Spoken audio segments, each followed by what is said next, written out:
I've suggested that we meet now to discuss the course of the rest of the hearing today. Yes, I thought the first order of business was the disclosure. We're entirely in your hands. Perhaps I should tell you of a couple of developments. The one I think you know about because the email was directed to the court. Yes, and your copied to detective the parties. work seems to have been right.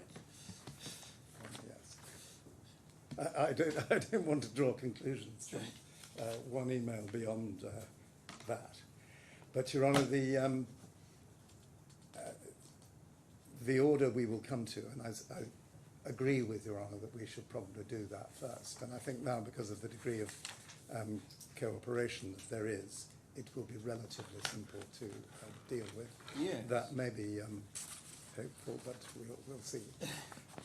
The second question that I would raise is the question of the continued cross-examination of Mr. Atherton. Your Honour, the good news is that the quantum experts have reached agreement on other matters and produced a third. One of my bundles has just I'm sorry.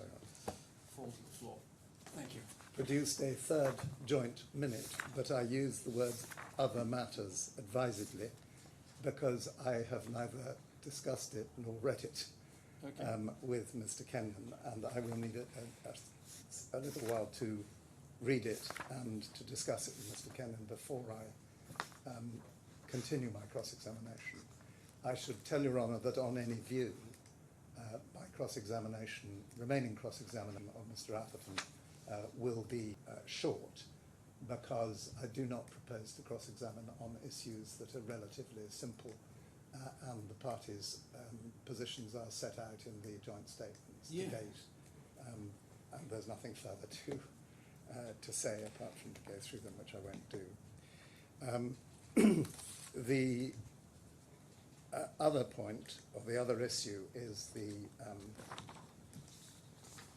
the conferencing with the two expert witnesses, actually three expert witnesses, because Mr. Corden will be in the box as well. I'm told they'll all be giving evidence from the one witness box, which may be cosy, but should be fine. But I think that's to do with the technological issues. And in connection with that, I should tell Your Honour that the flight difficulties that I know you know about have been resolved, and that I'm now going in the middle of the night, and Mr. Hussain is going tomorrow morning. So if it takes a little longer, that really doesn't matter. Okay, thank you. And I think that covers everything. Thank you very much, Mr. Hussain. Your Honour, if I can address you first on the disclosure, as I promised. Yes, of course. So if I can hand you the email. I saw the email that you sent this morning. The two documents. And I've seen the two documents. So just to, if I can give you the handout as well, Your Honour. So just going through the three items. So the modelling is available in the main computer at Affan, which is a separate offline computer, so it's not as simple as being able to move it. So we're happy for it to be made available for viewing by the claimant's personnel, representatives and the experts. Hopefully between DLA and Horizon a date and time can be agreed, and we'll come back to you if there's any difficulties. Okay, that sounds sensible. The second question was whether there is a model that is behind the images in the tender proposal at combined bundle page 916 and 917. Yes. We have searched, we have not found any CATIA model that goes behind or explains those images. The proposals was prepared by someone who is no longer at the first defendant. So that is as far as I can take that point without speculating. Yes. The final point, obviously, is an error. So when I asked for a screenshot of the model, a screenshot was produced of Rev 2. So what we asked to produce are two documents. One is, if I can ask for this to be put at the back of tab 14 in the opening bundle. So this is actually what was the 2nd of March 2017. Yes, I've got it in soft copy and I've looked at it. Yeah. So is that hard copy with the ones you just handed if you wanted to, we're going to send you a soft copy of the opening bundle with a revised index. But if you want to add it into your hard copy, I prefer not to have hard copies if I can avoid it. so document at tab 15 I saw that. was sent on the 6th of March, or was created on the 6th of March, and this is the metadata we have for its creation. Okay, that's tab 15. Yeah. I'm going to need some help, I suspect, from the experts on the new document and what one draws from it as an architect. Of course. It's probably best done when I have all three technical experts before me. Yes, Your Honour. In terms of the order, obviously I'm in your hands. I've had a read through the third joint quantum statement, and happily it agrees a number of items. That's all it does. Yes. So I'm not sure it would cause difficulty. It would just have the happy consequence that some items don't need to be cross-examined on. But I'm in your hands, but my suggestion would be that Mr. Atherton be continued before the hot tubbing. And Well, that's what I was planning to do.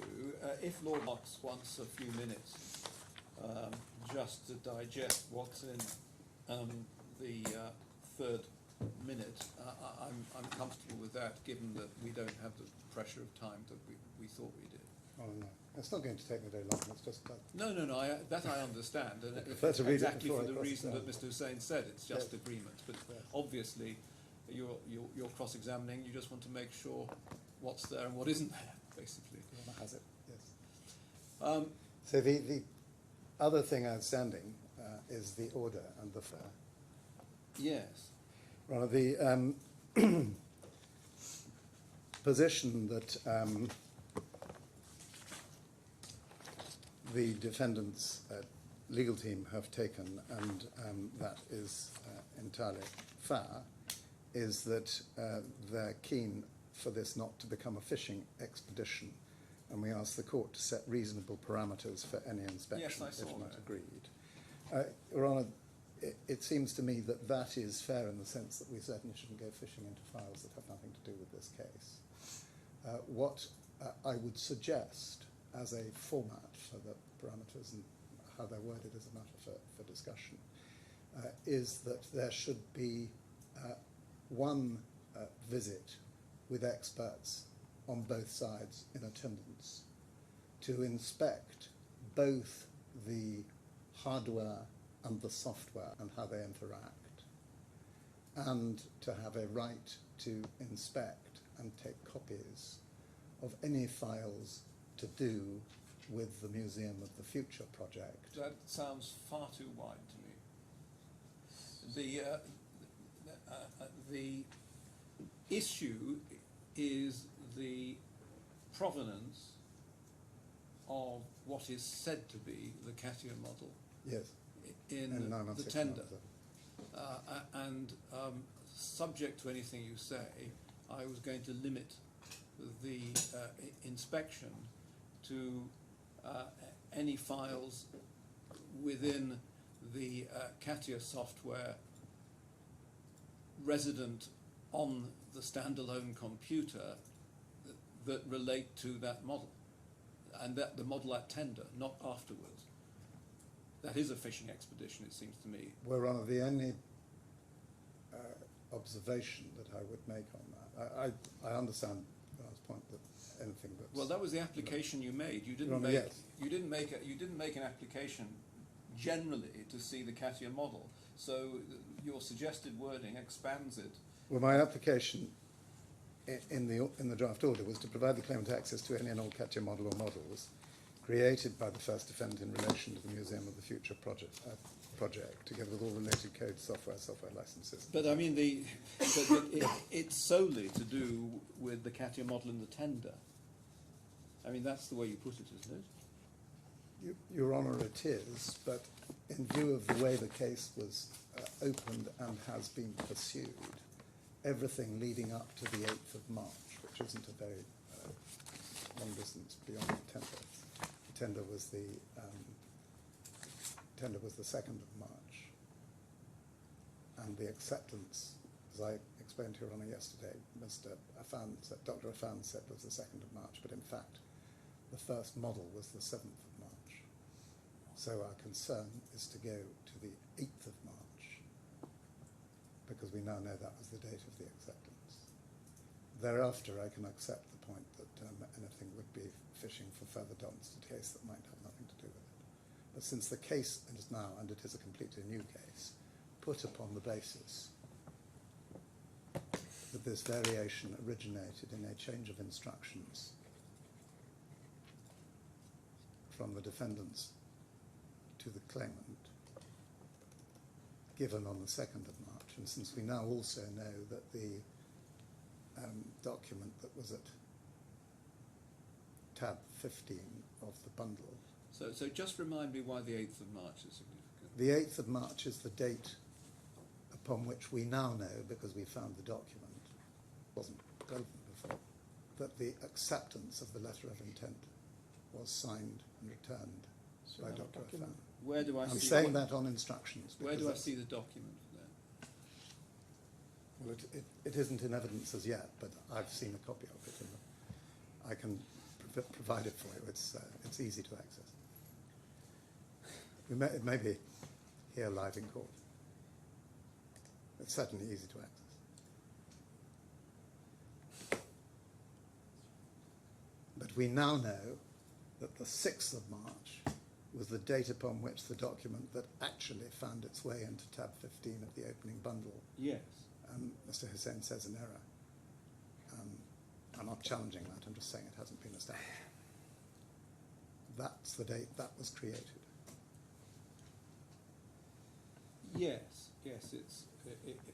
Well, what is it? Is that emanates from Killer? Yes. Well, all right. I simply am trying to avoid speculating about all these matters of which we've only very recent and very partial knowledge. Yes. But in terms of the disclosure application that I make, I would invite Your Honour to make an order that takes it forward to the 8th of March, which is the date of letter of acceptance of the tender, and would include this, we say, very important document that was attached at tab 15, because although I see red horizontal lines on the document that we've now been given, this document that is said to be the document attached to the 2nd of March email, which was the crucial email as far as the defendant's position was concerned, it may well be that the evidence before you will be to the effect that that is not a model for panelization and doesn't amount to a set of instructions for panelization. And that document of the 6th of March will be very important. And indeed, Your Honour was, you say my detective work was right. Your detective work was correct in identifying that that was a really important document. Right. And that's only creates the March. So the provenance of that, the arrival of that at But why does that relate?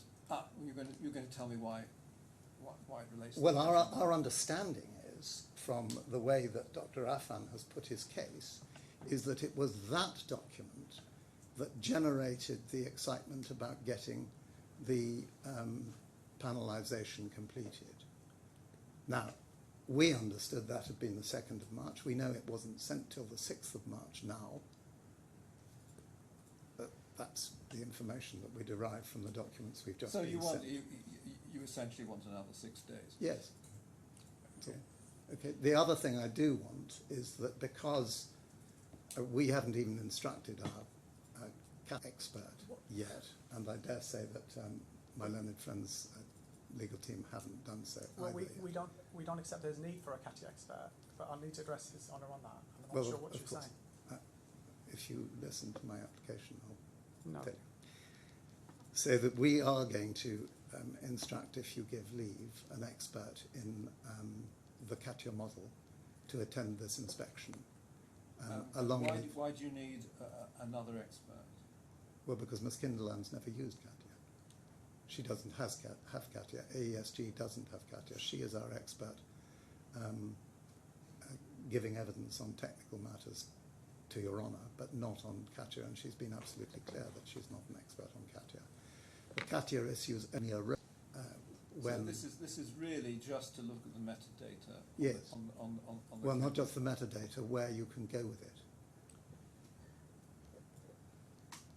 We need to know the provenance of 216 and 916 and 917, and we need to know everything we can derive from the CATIA about the creation of the panelization model. It's been the defendant's case throughout that the CATIA model was used to do the panelization, and indeed is the only software that is used by Dr. Affan's company, Affan, the defendant, to produce a panelization model. Okay, I understand. I understand. So we need that. Okay. And the only other point that I was going to make, I don't want to prevent my friend from getting up, is that because those experts on the CATIA model and interrogating it haven't been instructed, there should be provision, if they need to, for the two CATIA experts, if there are two, but certainly for ours, to make a re-inspection if there's something that it becomes apparent when he analyses the takeaway from this visit. And we don't want to have to make another application and have... So if the expert thinks it's necessary, he should be allowed a revisit, but only one revisit and one initial visit. And we're not saying the revisit is inevitable, it's just if necessary. Okay. Thank you very much, Mr. Hussain. Your Honour, there is a lot of incoherence and conflation in what's being said. If we can just start with, if we can go to the combined bundle at 916, and Yes, we've I had have to it in front of me. we've had to dig out the logic of this application, which we still don't understand. The point taken in 916 is that somehow these images show an intent to build floor-to-floor panels. That point is taken even though in the very same section at page 917, in terms, the panels are proposed to be 9 by 2.2. That's fine. If that's a case they want to pursue, that's up to them. We say even the image doesn't show floor-to-floor because you can see the blue outside and the red inside. But that's a case they want to take. This has nothing to do with the new documents we introduced at the start of the hearing. This image is in a tender proposal put in on the 25th of January 2017. This is a new argument, completely independent of anything that I have adduced in this hearing, which is to suggest that because of these images, and despite the fact that the tender says again and again 9 by 2.2, that there was an intent to span the panels floor by floor, floor to floor. So this is nothing to do with the new documents. That's the first point. Even if those new documents were suggesting a new case, which we don't accept they were. That's the first point. The second point is that as far as the email on the 2nd of March is concerned, that email and its contents have always been available to BAM because BAM sent them to us. We are saying that the attachment to the 2nd of March email also comprises an instruction to follow, to lay the panels floor to floor, and that is also consistent with what was said on the 6th of March. Nothing has changed in the case that we are happy, even though we don't understand the reason for where this is going, we are happy to allow access, reasonable access, to the CATIA production model. We will propose what we intend to do, and the parties can discuss that. But when we start hearing throwaway lines like, well, there's a document on the 8th of March, and we're going to need CATIA experts and so on, without any explanation what the CATIA experts will do, I mean, there's no suggestion that if we provide the CATIA ISG or a readable format, it's actually something that will misstate the document that they view. I'm not sure what the application being made is. I'd understood the application, and we can check the transcript if necessary. I'd understood the application to be related to provenance of pages 916 and 917. Yes, and we have not found any model that underlies or connects to this. Now, what I have to say connected to that is that the person who produced this tender You said is no longer with us. He's no longer So I with can't say definitively, well, this is where he or she got it from. But the point is, if the highest the point taken is that somehow these images came from a CATIA model that shows this, they will then need to argue that overrides the specific intent stated in the across the tender. It's fine if they want to take that argument. That's fine. Well, yeah, that's a, that.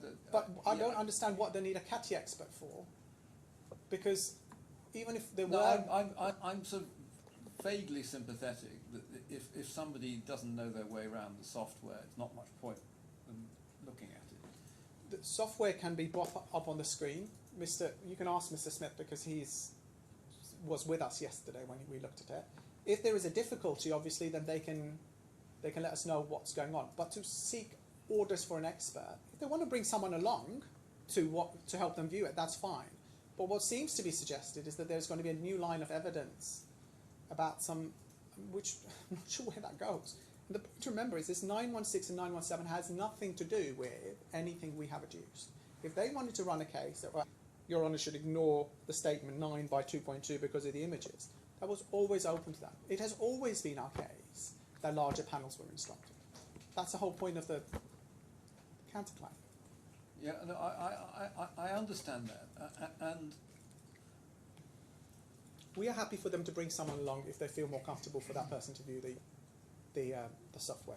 I'll need to take instructions on that, but we don't have an issue. From my understanding, I'll confirm that. But if it's been suggested that Your Honour will now order a new discipline of expertise for no defined reason, then we're not. no, I mean, yes, I mean, it seemed to be over elaborate, I must say, to me, that if somebody's just going to view a model to see the provenance of these documents, I must say I'm not minded to act on an undisclosed letter of the 8th of March. Can I just address that? I mean, I'm not sure where that point. The point seems to be, and it arises generally. To be fair, my learned friend has made the point before. He says that because the documents that show the models that show floor to floor are in the index of tender documents and in the index of subcontract documents, that means that they're included in the price. That's a legal argument. Yes, yeah. And that's perfectly, that will seem, regardless of any inspection. Our answer to that is, well, there are also other documents that say we get to choose, and you didn't let us choose. But I mean, I'm not asking you to decide who's right. I'm not going to decide it because there's a matter Yeah. of closing submission. But that argument will be equally potent or not potent without this. Yeah, I mean, at the moment, I don't see what this 8th of March document that I've not seen is all about. Just dealing with the application that was before me, it's all about 916 and 917. Yes, the other point I would is it was suggested that, well, the documents that have been corrected on the record are somehow. That's a different. Yes, that's a but different I'll issue. just add that you're not. Yeah. Just dealing with the CATIA at the moment. Those are not CATIA. I'm sorry, Your Honour. Lord Marks, Your Honour, yes. May I reply very briefly before do you? reply, because yes, I'm having some difficulty. Well, there is a difficulty, and the difficulty is that my friend showed you the text unto model, but not the text over the model. Yeah, I So know what if that's. We've seen It it says, a dozen times. this and it comes says from a we have CATIA model. completed a CATIA model. and it says, and we have completed the panelization. With See proposed below, with proposed panelisation. panelization. So See you below. are entitled, I'm happy, you're entitled to see whether or not there is genuinely a CATIA model as at the date of the tender with proposed panelisation. Happy with that. Your Honour, You've got that. Thank Back you. that. There's one further point. Yes. That's the point that seems to be troubling Your Honour and that Mr. Hussain has not addressed. At the beginning of this case, in opening submits, I would insist that it should be pleaded at that time. An entirely new case was put, which was that on this same CATIA programme, the panelisation was developed between the 2nd of March, the email that is now discredited as for the 2nd of March, in terms of enclosing tab 15, and the 7th. That's the evidence that the defendant gave you in support of the proposition that the statement on the tender proposals that they'd proposed panelization and they developed it on a CATIA model C below was false, and that they then, on instructions given in the email of the 2nd of March, developed in the next 5 days a CATIA model panelization. Do you have the transcript references for that? Your Honour, I don't just at the moment, but that's clearly what Dr. Affan said. I can certainly deal with that over a very short term. Yeah. But that is the case now advanced, and that was the way the case was opened by my learned Yes. friend. Mr. Hussain, Your Honour, we're only dealing with a matter of days and looking at the sort of metadata of the CATIA model. I mean, are we really? I mean, are we perhaps arguing about something that may be quite trivial?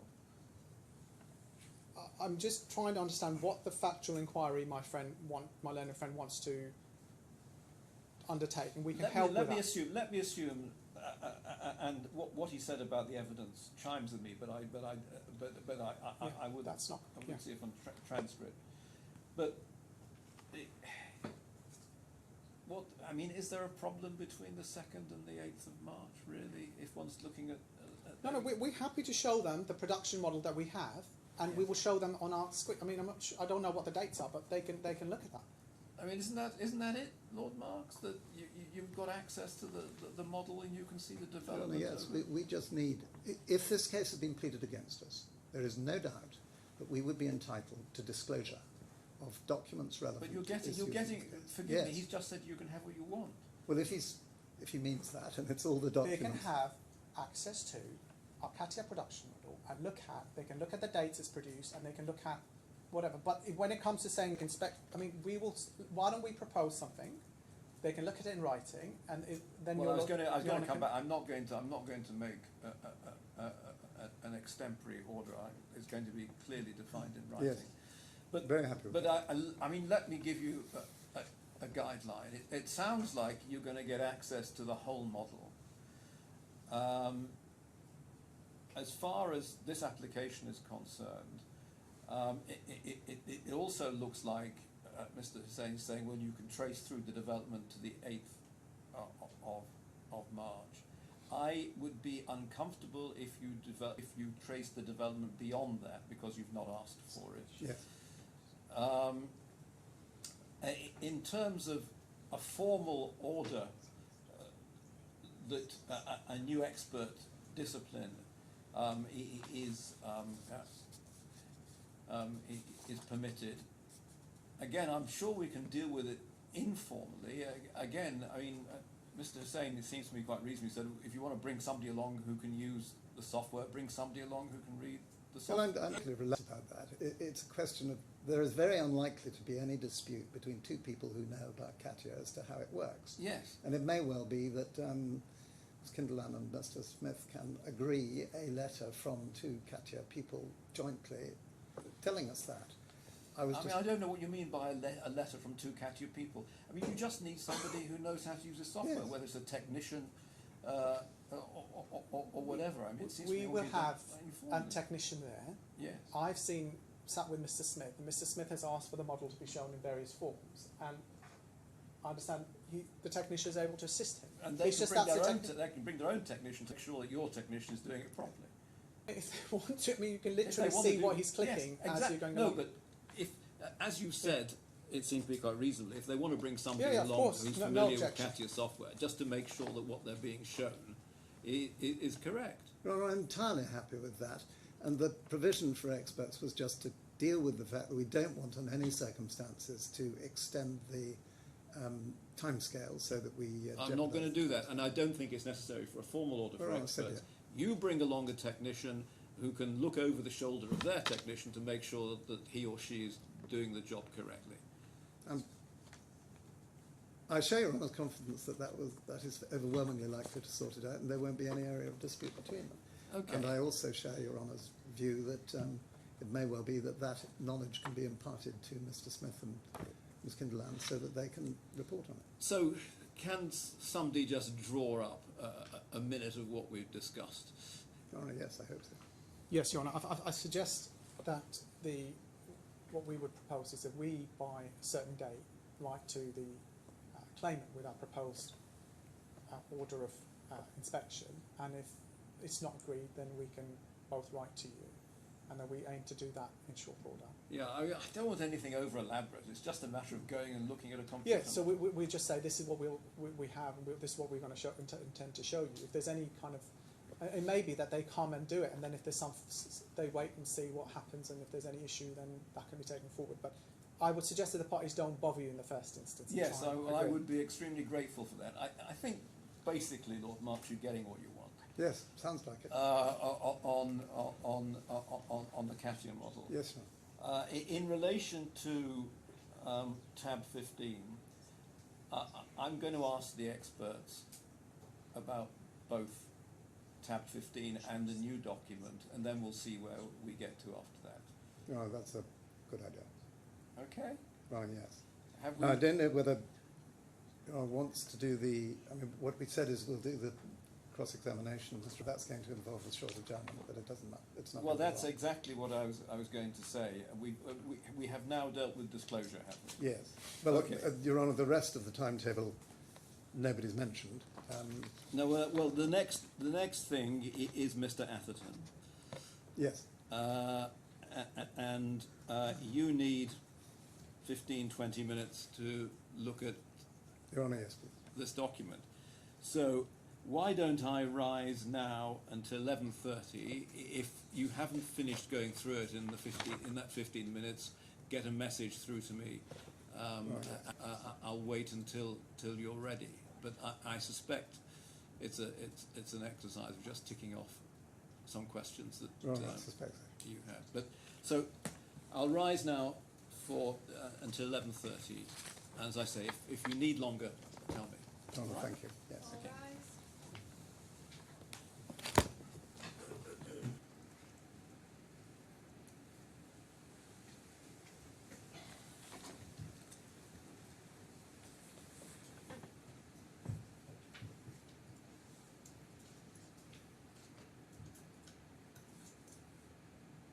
Mr. Atherton, good morning. Good morning, Lord Marks. While it's fresh in the minds of not you, but the rest of us in court, we've been to look at the building this morning.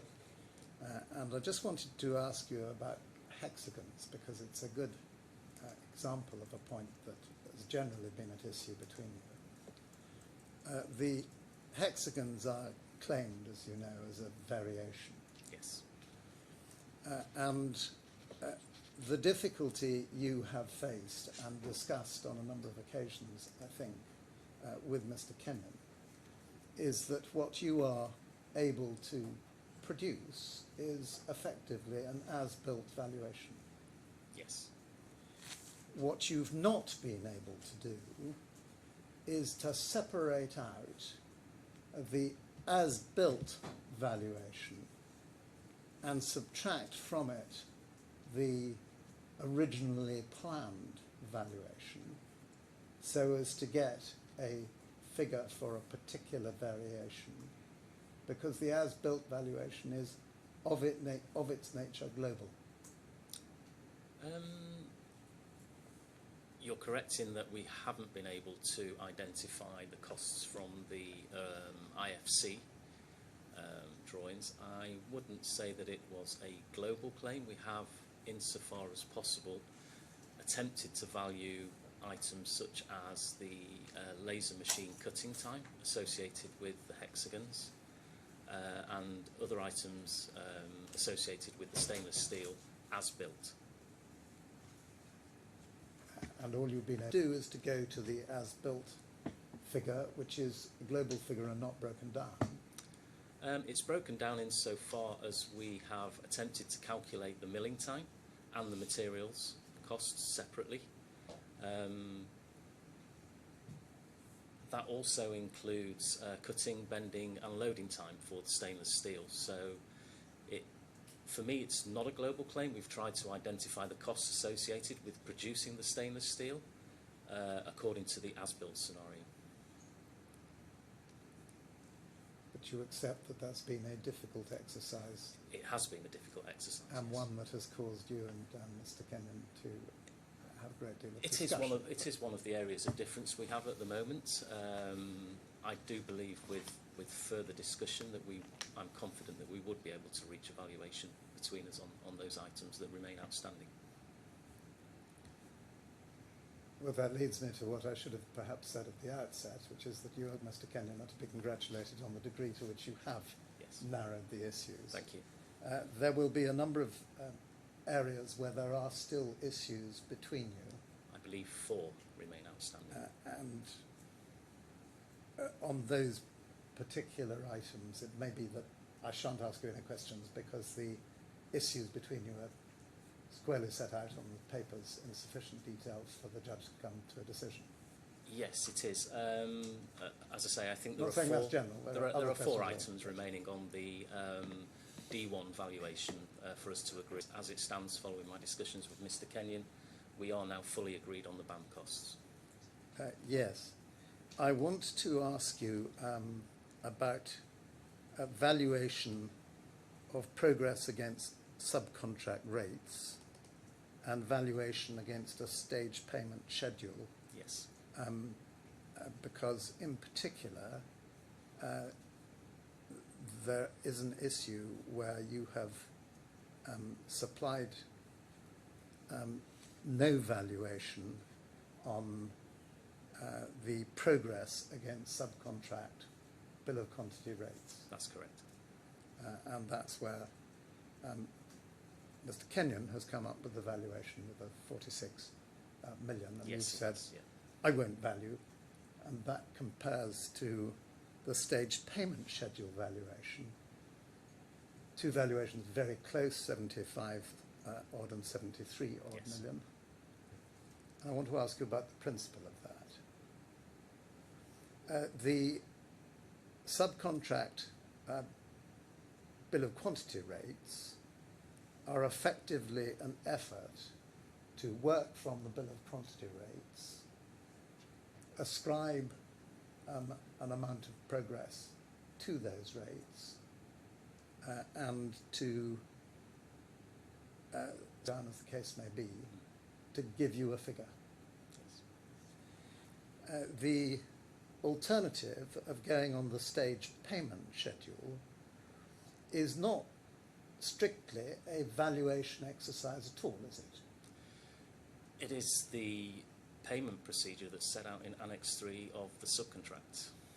So what it attempts to do is to draw conclusions from what the parties have agreed at the outset are going to be the dates for payment at particular stages.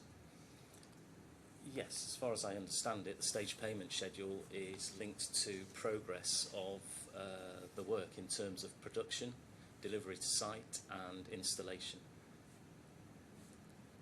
But it isn't necessarily so, as the old song goes, is it? And I'll suggest a reason for that.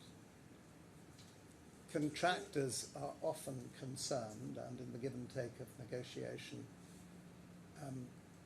it may be that employers are also concerned to ensure cash flow arrangements that suit everybody in order to achieve other advantages in the contract. Yes. So it is with design that we saw that the design allowance on subcontract rates, or the stage payment due at the end of the design process, was 31.25 million. Yes, I understand that's the amount that's been certified and paid. And that was payable in accordance with the completion of the design phase. That's correct. But it compares, does it not, to contract price breakdown of 13 million.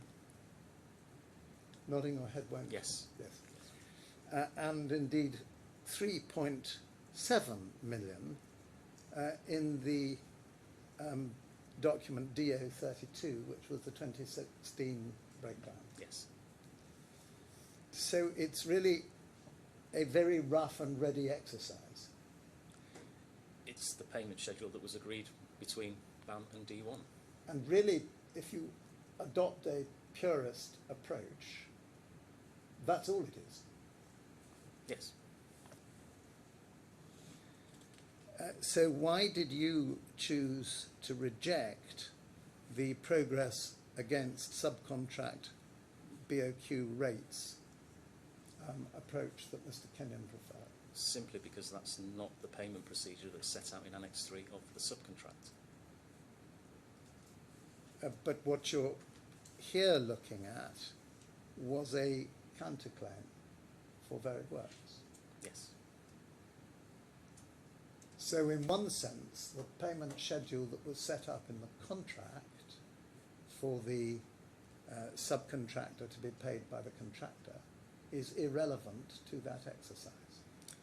It's a different situation concerning the counterclaim. The valuations that we're talking about are valuations based on the original scope of work, and they would be applied for, certified and paid in accordance with the payment terms which are set out in Annex 3.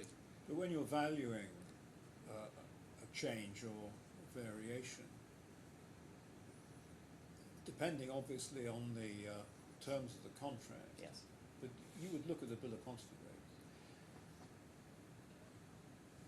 If that was the way that the payment turns up, I would agree with you, yes. At the moment, Annex 3... But what have payment terms got to do with valuation? That's what I think that's the thrust of the question. Payment terms are about cash flow, but if one's valuing work, that's a different exercise. It is, but the valuation, even in accordance with Annex 3, it takes into account progress of the works in terms of completion of the design, production of the panels, delivery and installation. The parties have reached an agreement as to how that value would be paid. And it is based on the valuation that both myself and Mr. Kenyon have undertaken. Stage payment schedule is based on the number of panels that were produced, delivered and installed. And the reason there's a slight difference between me and Mr. Kenyon on the stage payment is that Mr. Kenyon has a slightly higher figure than mine on the delivered panels. But we'll come to that. It's a very small difference, isn't it? Yeah. The difference of principle is that Mr. Kenyon works on a percentage for delivery and a percentage for installation, and you've sort of combined the two to come up with one. No, delivery it's and just that progress rate. on the delivery and installation schedule, I can see that the figures on there show 433 delivered and 404 installed, but when I requested the delivery notes for the 433 panels, D1 was only able to provide me with delivery notes for the 404 panels. So really the position is that he had, Mr. Kenyon worked on slightly more detailed information, and his solution was more granular. I don't want to depend on... He's relied on it's an Excel spreadsheet that D1 produced during execution of the works, and it sets out panels delivered, panels installed. I can see on the spreadsheet that it shows 433 delivered, but I only have delivery notes for 404. Yeah. So I expect you concede a tiny amount, but his schedule was... If the court decides that 433 panels have been delivered, then I'm happy to review my valuation on that. The next issue is the adjustment for cost. The next question I want to ask you about is the adjustment for costs incurred by BAM to the end of May 2019. Yes. And Mr. Kenyon comes to a figure of 65 million odd and you to 74 million. Yes. That is because Mr. Kenyon is working on the date of actual payment, and you're working on an earlier invoice date. I actually thought that I was also working on the payment date. I'd reviewed it and checked that it was the payment date, but I'm happy to review that and correct that if necessary. And if on review you agree with Mr. Kenyon that you're wrong about that, I will correct it. you'll Yes. correct it.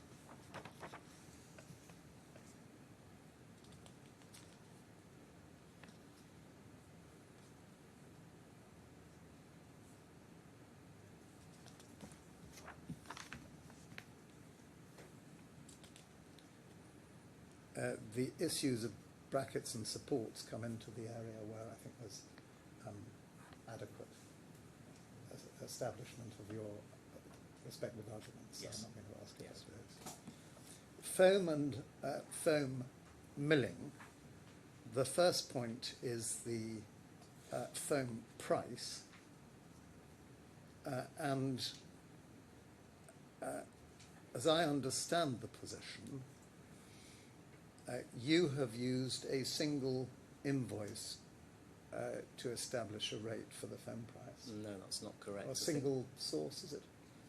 No, it's not a single invoice. I think if you refer to the exhibit on my, attached to my Single invoice rate, I'm sorry, is that right? It's a single rate because A it's the single same. rate. It's I'm the so same sorry. rate on all of the invoices from Notice. Yes. Yeah. There are a number of invoices and a number of LPOs attached in my to my supplementary report. Yes. You use a single rate from a single supplier. It's a single rate from a single supplier. Yes, those are the only invoices that I have been provided with for the costs that were incurred by D1. And that's Polychem, is it? No, that's the Polychem. Yes, Yeah. sorry, Polychem. Whereas Mr. Kenyon has a valuation which is based on a range of invoices from which he has taken a price that is a blended price. He does, but those are invoices which were issued to BAM and not to D1. I have the costs that were incurred by D1. Mr. Kenyon has produced a rate based on invoices that were issued to BAM. I mean, I can quite see that these invoices vary over time.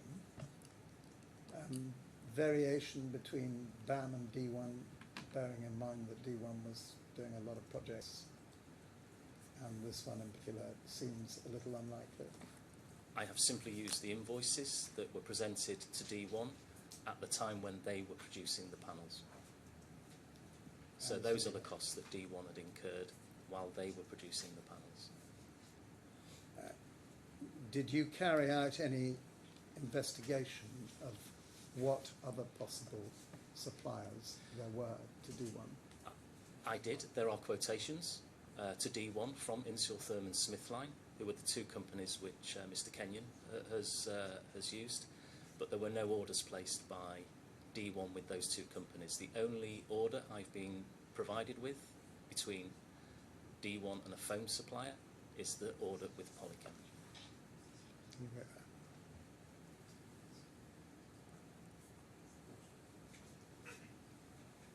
Would you rather forgive me for a minute?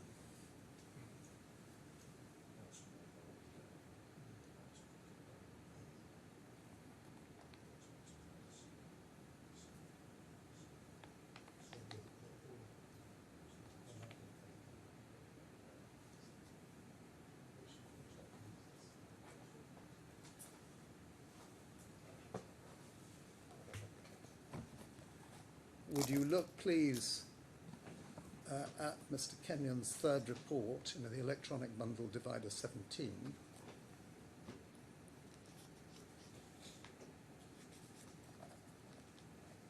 At page 57.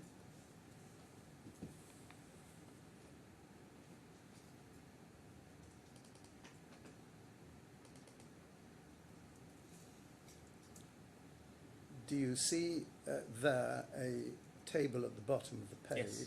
Yes. Which identifies the following rates for the provision of foam.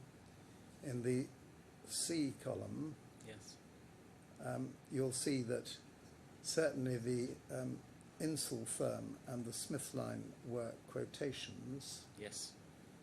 but that's the Smithline on line 3, but there were order confirmations with Polychem at line 1,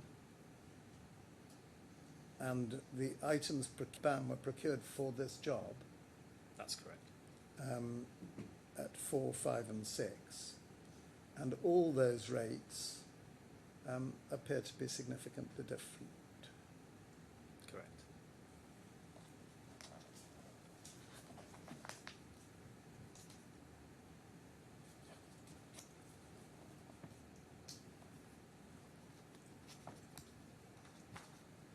The 2 and 3 orders, let's say quotation. says ordered. It says quotation. Yeah, I know, but they ordered.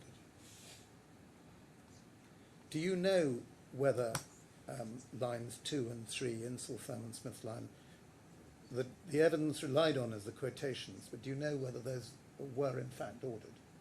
I have no evidence to suggest that they were ordered by D1, no. And if that's investigated and it proves that they were, then would you agree the blended rate is more appropriate? I would agree, yes.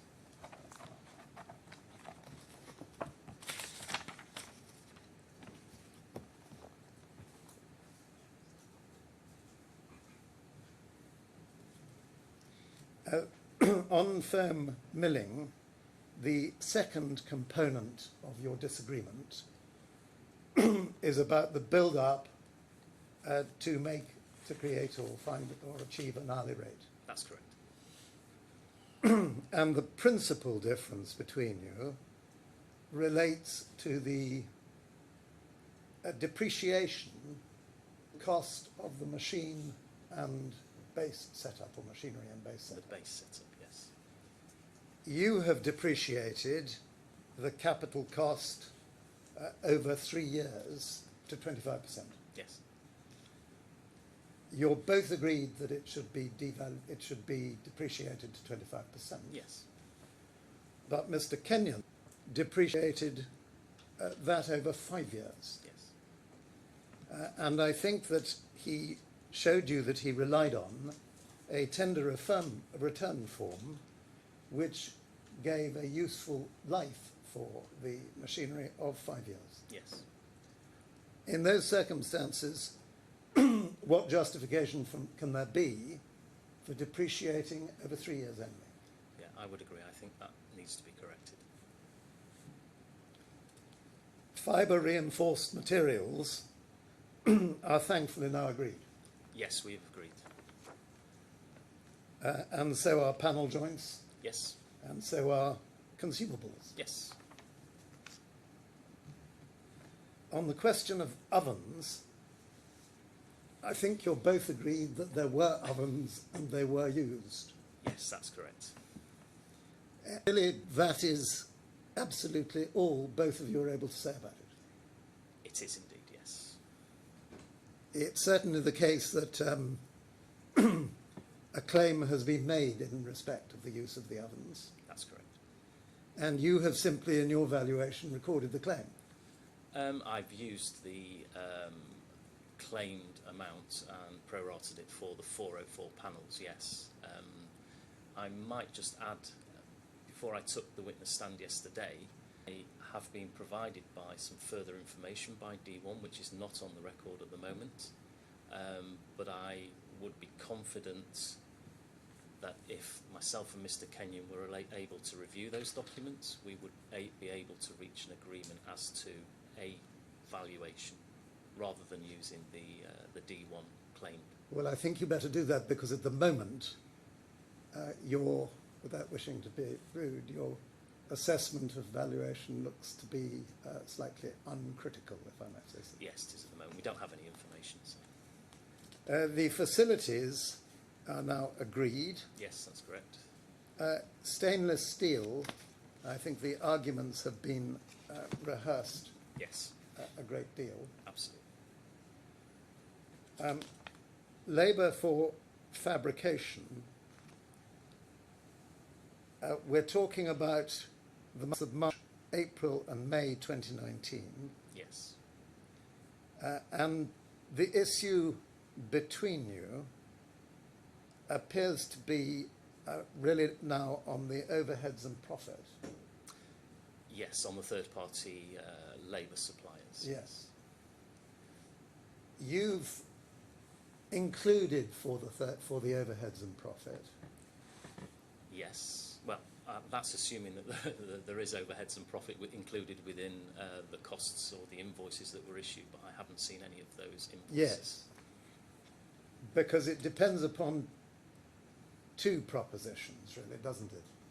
The first is the one you've just mentioned. Yeah. And the second is the rather more fundamental one, that there was bought-in labour that was used in those months in respect of overheads and profit would have been charged. Yes.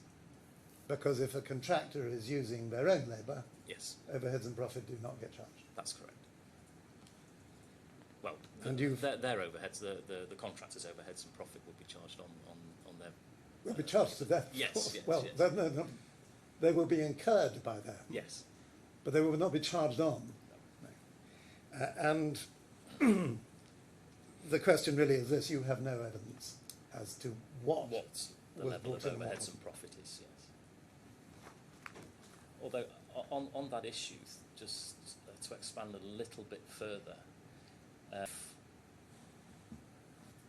subcontractor, maybe in this case because the extent of the work had increased to an extent where their own labour was insufficient to be able to produce the panels. If D1 had gone externally to third-party labour suppliers, then the cost to D1 would include the third-party suppliers' overheads and profit. So there is also that aspect to consider as well. Doesn't your frequent use of the word if and your use of the subjunctive would rather suggesting that we're descending into the realms of speculation? Well, in my opinion then, if D1 had... It's a question of fact, ultimately. isn't Yeah. it? As to whether or not they used own labour or bought in. I mean, their own labour cost will include overheads and profit. But Their own labour costs would, yes. The external third-party suppliers would include the a level external of third-party overheads and suppliers' profit. overhead and costs. But it's not the case that D1 would then turn around and say, well, I'm removing your overheads and profit and only paying you cost. Yes. The No, cost to clear. D1 would include the overheads and profit. Yes, I think we all know where we're Yes, coming yeah, from yeah, on this. yeah. Finally, there's the question of the adjustment for costs incurred by BAM to the end of May 2019. There was a disagreement between you, I think, Yeah. because Mr. Kenyon's allocation of costs was based on the date the payment was made. Your allocation was based on the earlier invoice or quotation I rate. think we've already addressed this. Well, Mr. Kenyon's understanding is that you have addressed it in principle Okay.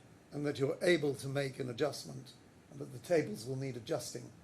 But I think they haven't yet been adjusted. They haven't been adjusted yet. And you're all both agreed that payment date's the relevant The date. payment date is the relevant date, yes. I will double check that. I thought I had prepared it on the basis of the payment date, but I'm happy to check. Well, you've been working with Mr. Kenyon in a hurry and we're all in awe of your speed at producing reports. So, Good.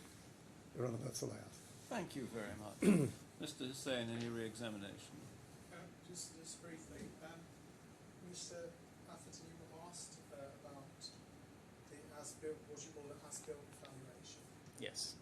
So can you just explain why you have two valuations, the as-built valuation and the progress against subcontract rates? Why are they two different? The as-built valuation is the method that we've adopted to value the work that was executed by Affan based on the as-built design. The valuation against the subcontract is valuation of progress against the original subcontract scope of work. And if we go to file 16, which is your second file 16.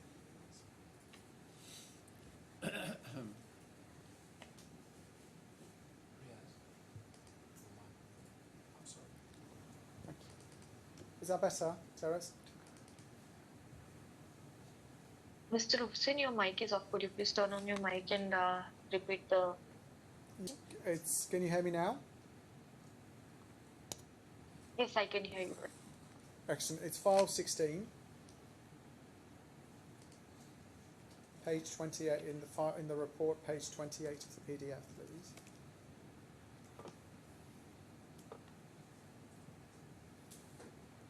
You have a headline, valuation of variations, and you quote the contract. And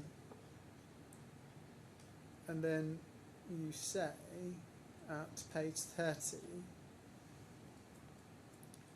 paragraph 2.3.7, you say, I reviewed the BQ and established that the item descriptions and the BQ rates for the facade panels are composite in nature based on the specifications of the IFC drawings. What Obviously, the panels are composite panels, so there are different aspects, different materials used in producing the panels. So we go from the pre-preg to the stainless steel, all the different items that are required to produce the panel are included within the rate. It's a composite rate for all of the materials that are required to produce each of the panels. So if we go back to 29, where you quote from clause 21.2, you asked about your approach and the use of the as-built valuation. In your quantity surveying opinion, Yes. given the information that you have, if there were a variation, which is obviously a matter for the tribunal, Correct.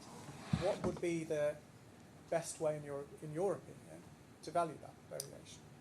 Well, the first thing that we would need to do would be to consider the rates that are in the BQ to see if there is any way that we could use those rates that they would be relevant to the varied works. If that is not the case, in accordance with the clause in the subcontract and quantity surveying practice, the next step is to value the works such as is fair and reasonable in all the circumstances. Given the extent of the difference between what I could see between the IFC drawings and the as-built scenario, I believe that the correct way to value these works, and I think it's agreed between myself and Mr. Kenyon that this is the approach that we adopted, was to value them on the basis of cost plus an allowance for overheads and profit. Basically, the BQ rates would not be applicable to the panels in their as-built design. Thank you. Nothing further.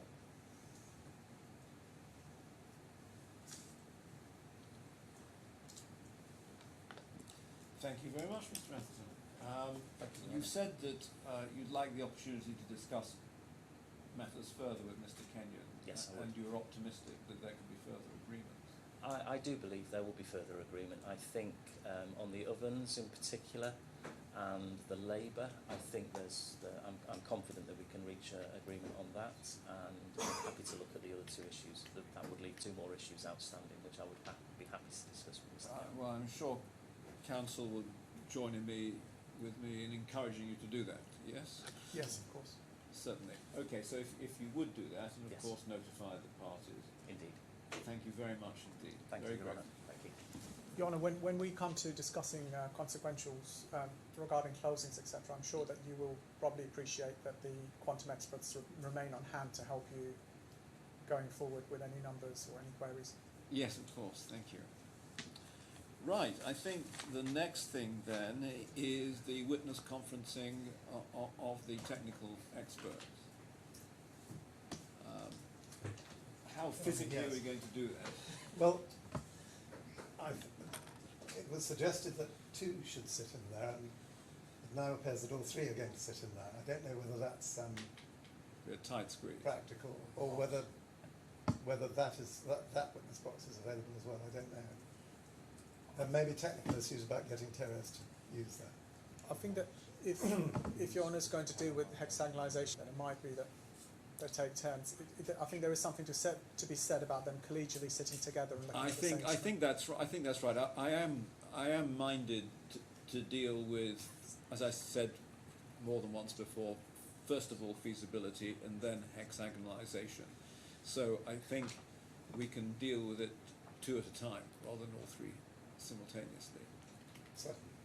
So shall we have Mr. Smith and Ms. Kindlen together in the witness box? Yes, please. Just in terms of how to manage this, sorry, do step forward. I'm now speaking to council. I will ask questions, and then I will throw it over to council if you've got any supplementary questions that you wish to ask. I'll try generally to restrain myself, Your Honour. But if there's anything burning, I'll answer. Okay. Well, that's very helpful. Ms. Kinderland has asked, and Mr. Hussain has agreed, that she should have some page references with some pictures of the tender documents in front of her. Yes. And No, that's fine. I think there's a copy for Your Honour as well. They're not new documents. No. No. Well, we're going to refer to documents in Yes. the record. They're simply extracts, but their page references are there for her use. Yes, that's fine. Okay, you're both, of course, still sworn. I'm sorry if I'm hiding behind the screen here. Where I like to start is with Exhibit A to your joint report. So that, Therese, is File 18 and Appendix A, please.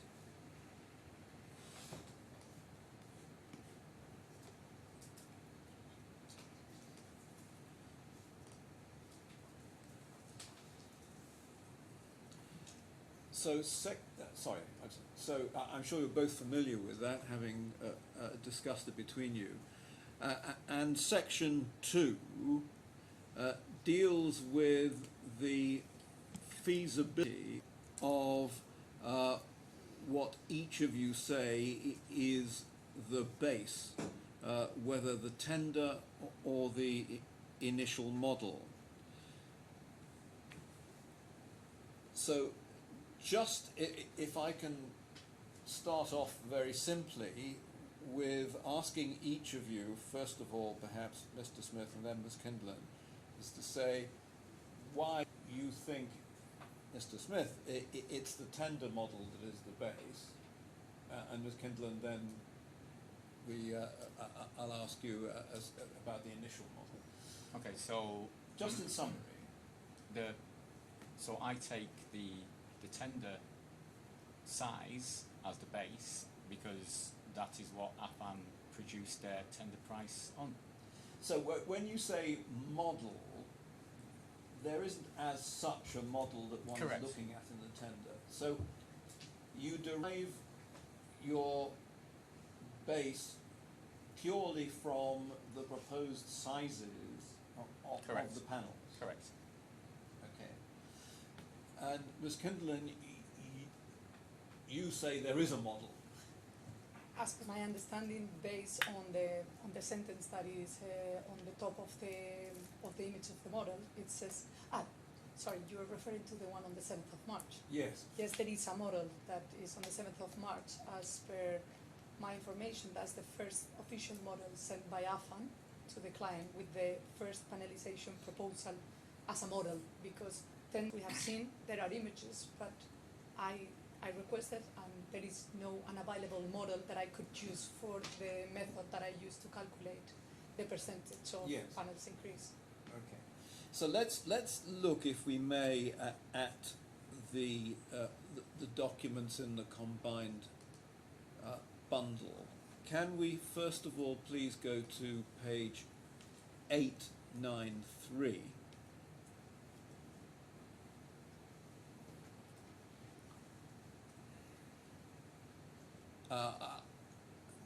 We haven't looked at this particular drawing, and if we go to the next, just scroll down to the next page, 894 as well. If may I say, explain these drawings? Yes. Well, I'm going to ask you, yes, to indeed to explain them, because I've not been taken to them before. So this is related, if I'm correct, to the glazing areas. What we were discussing today, that some of those are not transparent, so those are considered spandrel, and some of the other areas are meant to be visual, so those are visual. Yeah, Visual the areas, glazing yeah. that you can see through, yes. I think it's more obvious on the image above, where you can actually also see the spandrel in horizontal. And this emanates from the architect? As per the models that I have reviewed, and again, this is completely an assumption because it's put it on Affan. The models review provide this difference. They provide a massing for the solid and a massing for the there's glazing. there's a massing for, in the tender documents, there was a massing for the free, so I would assume that is where these images come from. So the answer to my question is you do think they come from the architect? Yes. Yes. Okay.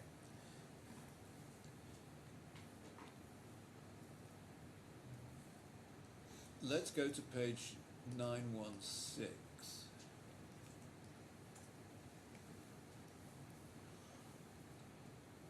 So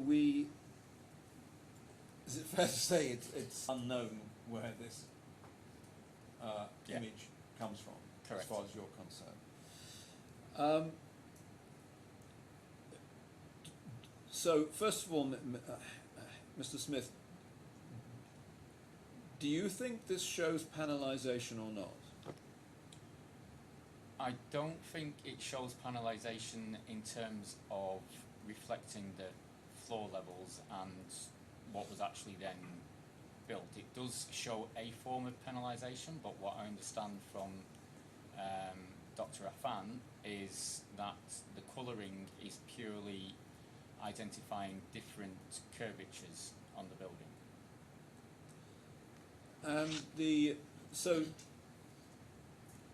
But what I might call the white dotted lines, Yes. does that look to you to be panelisation? That, and I'll have to confer with Ms. Kindle actually, because I'm not as au fait in Rhino as she is, but I understand that those lines are generated for the form of the torus. Not really. I mean, I understand your point, but when I open the Rhino model, the torus surface, the lines that are generated, actually they are axial, so they go around the torus in a radius. It Okay. doesn't create the vertical ones. Okay. There is one point to note in terms of the fact that these colors represents different curvatures. I'm questioning that because the curvature is strange for me to think that the torus shape curvature changes slightly and changed exactly at the same time that the level of the floor level. Okay, So- well, I'm going to come to floor levels because we've got the new document, and I think that does cast some light, possibly, on floor level. But just in terms of whether this drawing shows panelisation, I mean, look at the lower of the two drawings under paragraph 2.1 on page 906. Right at the end of the torus, there is a circle. It's never been suggested, is there, that there's a circular panel anywhere on the building? Correct. I think that's correct. I think those lines are created if on the ISO for construction they describe how to do the panelization. Is first initial horizontal lines, Yes. and then the vertical transversal lines. So I think it's just a quick exercise of dividing the panels. Yeah, I mean, looking at that end of the building, it couldn't possibly be panelisation, could it? I mean, one of the dotted lines below the circle just ends. It's not resolved. No. So, and looking at other potential panels, if you go basically straight across to the left, you have a red section there with two bows in it, essentially. That could never be a panel either, could it? I think it would be too big. Yes, it'd be too big, and it's a peculiar shape. So it could be that these markings on this drawing don't actually represent panelisation, notwithstanding what's said in the document.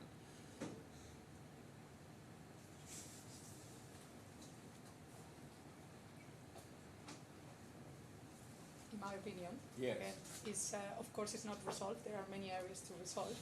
That was just a quick exercise Yes. to extract the panels that they said on their tender and the typical size that they mentioned in the tender. Again, that will be an assumption from So you assume that this is a rough and ready sort of calculation, use the rough and ready calculation of the number of panels? Yes, because they need to, as per my understanding, at tender stage, you need to calculate the typical size of the panel, so you can calculate the program, which they did, 60 to 80 panels per month, based on the typical size or nominal size of 9 by 2.2. So the whole tender requires to have that information. So although there are many areas that are unresolved, but there is also in the tender a consideration for 2 months for the panelization process. So it was never the final one. Okay, and Mr. Smith, what do you think? I mean, Ms. Kinderlin's assumption could be taken that way, or her view of the model could be taken that way, but just, Your Honour, if you look at the dark blue as well, the lines that are on that are slightly curved, so that would, if this was a panelisation model, that would indicate that those panels, as they go up the building, have 2 curved edges. Yes, now if one goes to page 197, goes down to page 917, again, at the opposite end of the torus is a large circular section, which couldn't possibly be a panel, could it? Are you looking? Here, I think. Okay, yes. Yes. Yes, the same as on the other side. I Yes. think it's not. Yeah, that would be too long. Yes. This is just the result of cutting straight in vertical. And those lines that form that circle do not align with anything else, No. which is not what I understand the design team were looking for. Okay, let's move on to the next page, page 918. We've looked at this drawing before, and I think now we can look at it with the benefit of having had the site visit this morning. So we've got a drawing, structural analysis of mock-up of future museum. It says simply supported at both ends. You both referred to that. Could you just, each of you, explain what you understand to mean simply supported at both ends? I'm Mr. Smith. Yeah. Well, not being a structural engineer, but my view of that is simply where the fixing location would be for that panel onto the diagrid. Yeah, I mean, let's actually, if we look at a couple more documents before I ask you to give your final view, could we also move?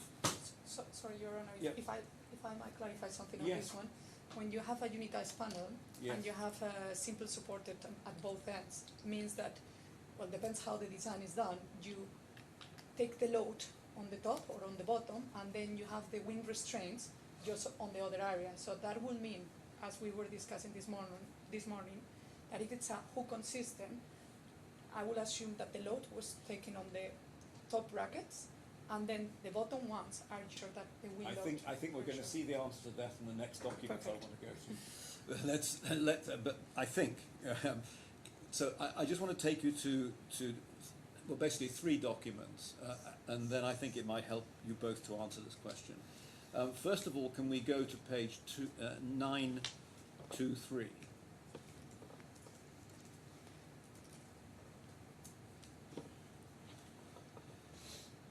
So there we have the drawing of the brackets.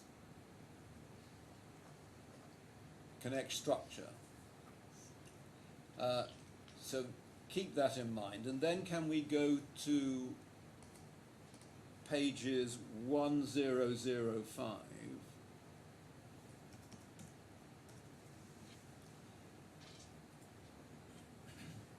And so this is the mock-up. Again, I don't think we've looked at this particular drawing before, but I think the central drawing in this set shows where the brackets interface with the panels. And if we just scroll down to the next page, I think we have more detailed drawings there. So do those three documents help you in answering the question that I was asking a moment ago? So from my perspective, the mock-up drawings show, as what Ms. Kinderland said before, that the panel is basically hooked onto the brackets. But the way that I'm interpreting this drawing, so Your Honour, there are two details for the connection bracket. Yes. And then the lower drawing, which is called Enlarged Detail 2, and then you have a dotted square, for want of a better description. I believe that is a joint between two panels, so it looks like in the mock-up. Sorry, where am I looking for joint between two panels? See a square with dotted lines, and it's called... Which page am I on? 1006. Yes. And then the left-hand middle detail then has a call-out that says refer detail E1. Sorry, you'll forgive me, I'm not finding that. Can you see detail enlarged detail 2? I've got that, yes. Okay, so the top right-hand corner of refer detail E1, I've got that now. So that, I believe, is the joint between two panels. So that would indicate to me that at the mock-up stage, the panels were supported only at the top, and there would be lateral restraint caused by the joint. Yeah, it will be considered the same. Is the top one, as I was saying, is the one taking the load of the panel. Yeah. It will be the fixed point, and the other point is just for the wind loads. So I see.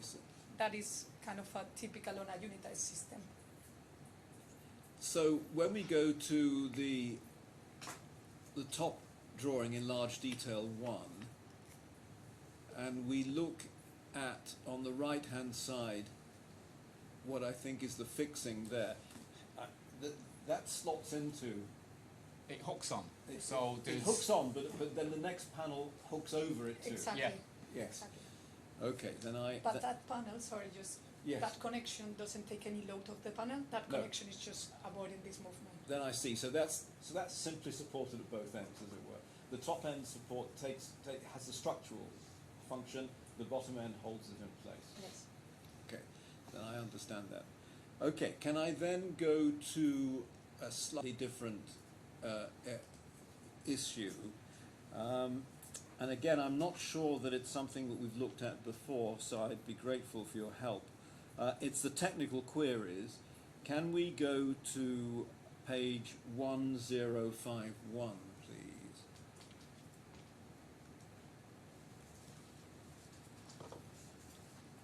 I want to have a look at, halfway down is TQ, little below halfway down, TQ number 5. Your Honour, we haven't got the right document. We're looking at the LED technical details at the moment. I want to look at page 1051.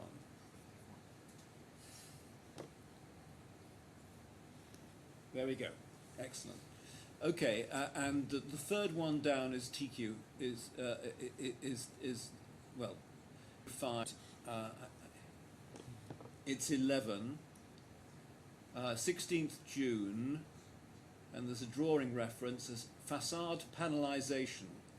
Please issue the proposed panelization of the facade in 3D format. And then the client response. So these are BAM queries. Yes. to Bureau Happold, presumably. Please, refer attached 3D panelization model. Note any panelization models issued to the contractor indicate design intent only and are not to be used for manufacture. As discussed at the mid-tender forum, the contractor will be required to undertake a panelization exercise based on their preferred module for fabrication or manufacturing processes. And then purposes, I'm so sorry. And then there's a response reference, date issued 26 June 16. Comply, yes, as per Affan proposals. Now, first of all, Mr. Smith, what does that tell you about the tender process and, in your view, the responsibilities of the parties involved? So, in short, that tells me that the panel sizing was up to Affan. And what about aesthetics and design, more generally? Well, that query answer doesn't go into that detail, but within the specification there are more detailed requirements of what the design responsibilities were, and those are just technical requirements for the facade in terms of the sheet thickness of the stainless steel, for example, the insulation required in the panels, and the waterproofing. Yeah, I'm trying to be as neutral in my questioning as I can, but I'm particularly interested in the words, any models issued to the contractor indicate design intent only. Yes. How do you interpret that? That it doesn't necessarily have to be followed by the contractor. What is meant by design intent? How the architect wants the building to look. Okay. And Ms. Kendall, how do you interpret that? Same as Mr. Smith, just saying that when there is a tender intent on the issue for construction, it's more as a guidelines to follow, but again, they were making really clear on this statement and previously that the panel size depends on the contractors, their capabilities in the manufacturing. So we saw on the issue for construction that they proposed 3 alternatives, yes, as I presented. They are not taking any decision, and it seems Buro Happold doesn't want to take the decision because it doesn't understand what are the limitations, and I will assume that if there is any panelization, they will not know all the limits, and as we have seen, due the shape of the torus, it will come with many special shapes, so they don't want to get onto that. Okay, well let's move on and see where we get to. So let's go to page 1069.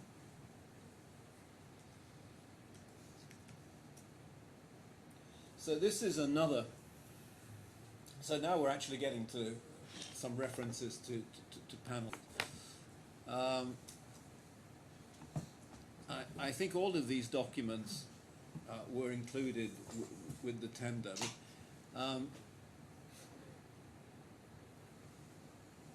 So let's just see.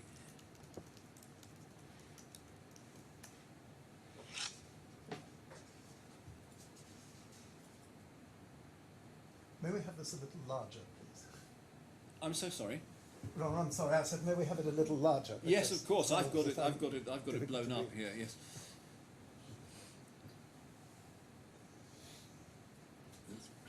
Again, this is not a document we've been to before, so I need a bit of help.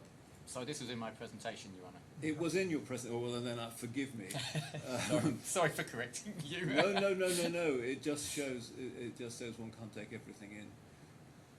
So we took out, actually, both of us referred to partially of this information. Mm-hmm. The extracted part on the left, and what you can see on the colors, that is a matrix that Buro Happold did at issue for construction to define the properties of each of the facade systems.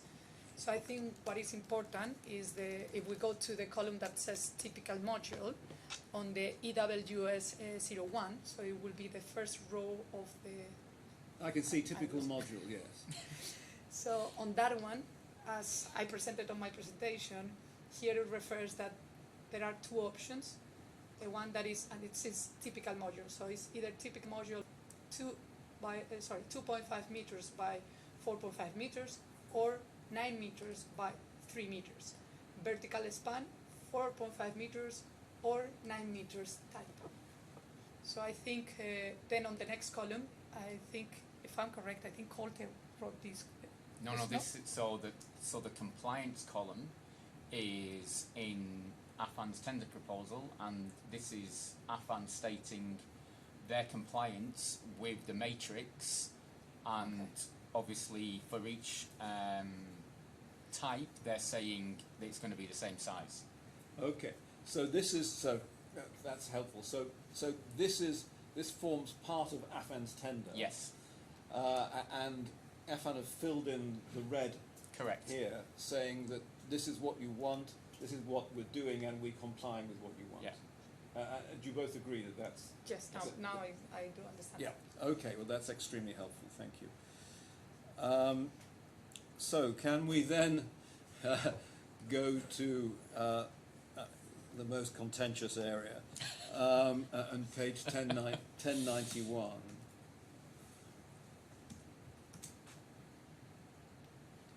So, at page 1091, item 116, we have the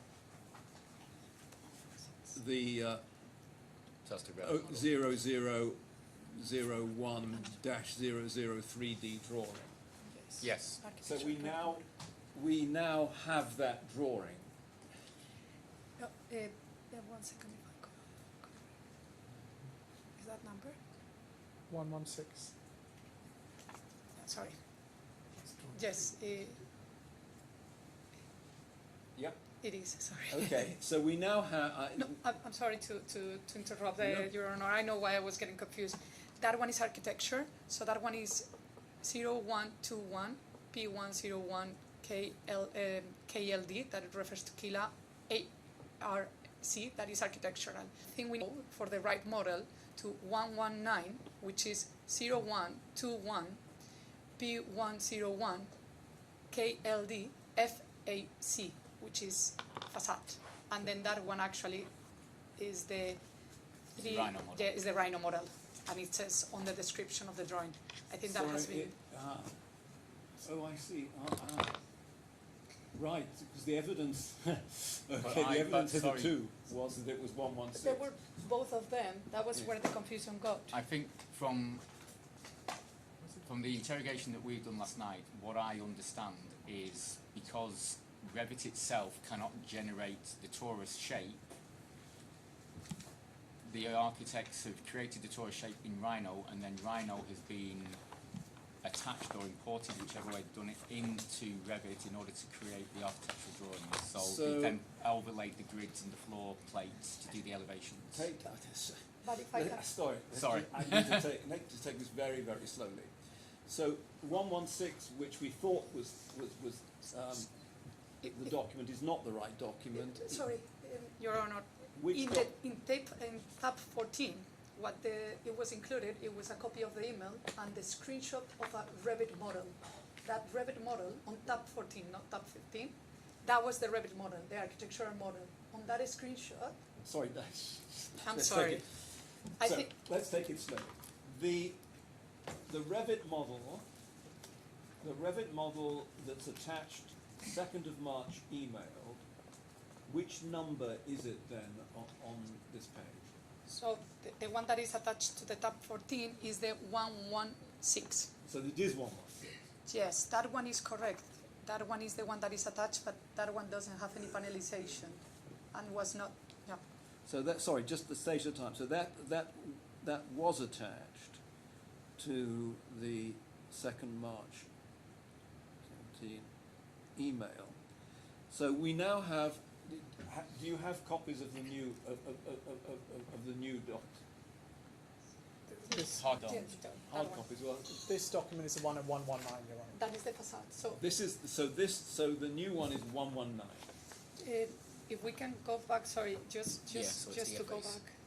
Yeah, just to clarify, I think the concern was not that screenshot. The concern, it was the screenshot of tab 15, which is the 119. That is the Revit model. Sorry, Right, let's forget forget tab 15 at the moment. Okay.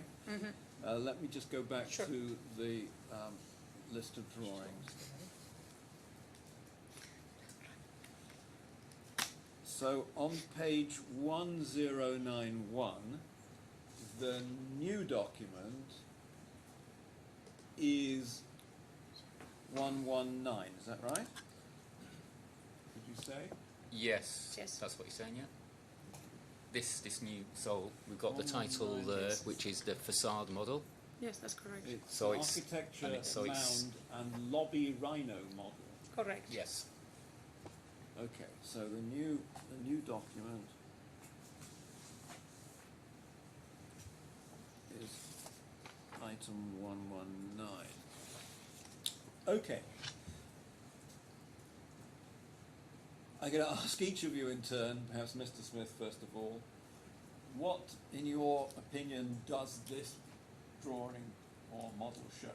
So this is showing, the red lines are indicating horizontal joints, and if you look to the right hand side of the image, Your Honour, you will see a list, and in bolder white you should see the word panelisation, Yes. and then below that you will see vertical joint and horizontal joint, and you can see that there's a light bulb, picture of a light bulb next to the horizontal joint, which is yellow, which means that that layer is turned on.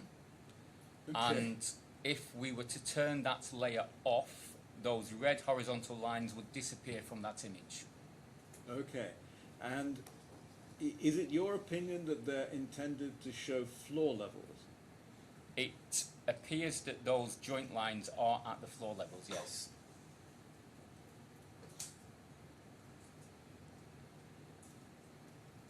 Do you agree, Ms. Kendall?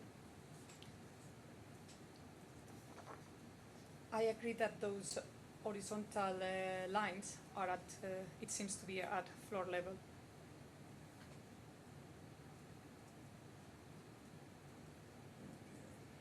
There is one note on this model because I took a look in detail. Okay, If you see all the layers inside where panelization is in a subfolder. That is also called only for reference. A lot of times when architects works in model, they have many layers for reference. Mm-hmm. So just to highlight that it says on top only for reference, and the panelization and this line and this layer that is being turned on is under that folder. And also if so what does only for reference mean? that is, it doesn't have any other purpose than having So those lines. it's not intended for design? It says only for reference. Yeah, okay. Sorry. And I have myself turned on the vertical joints, and that one, It's empty, yeah. well, if you do show, it will show all the layers. It's Okay. it's just vertical, so it will look quite similar to these layers, to these vertical layers. Okay. So they are, I haven't calculated the distance, but they will look quite similar to the image on tender. Okay. And before I give the floor to council, I have one last question, if I may. I need to go back to combined bundle. So can we then run forward to, oh actually it's backwards to 1170.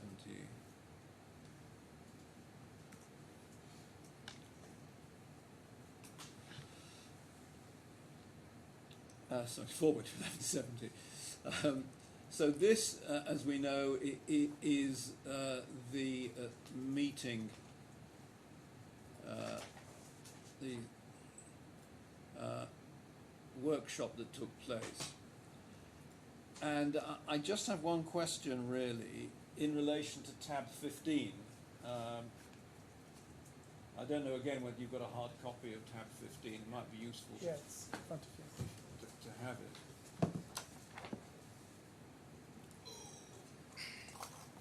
But It should be in the Terrace, it's file 23. yeah, don't. I don't want. Oh, sorry, Ron. I Sorry, don't Ron. want this to go. Thank you. It's been removed. Okay. So if you've got the hard, no longer in, It's not. Bear with us. Yeah. Sorry, I'm handing up a clean copy. Do you have a spare one?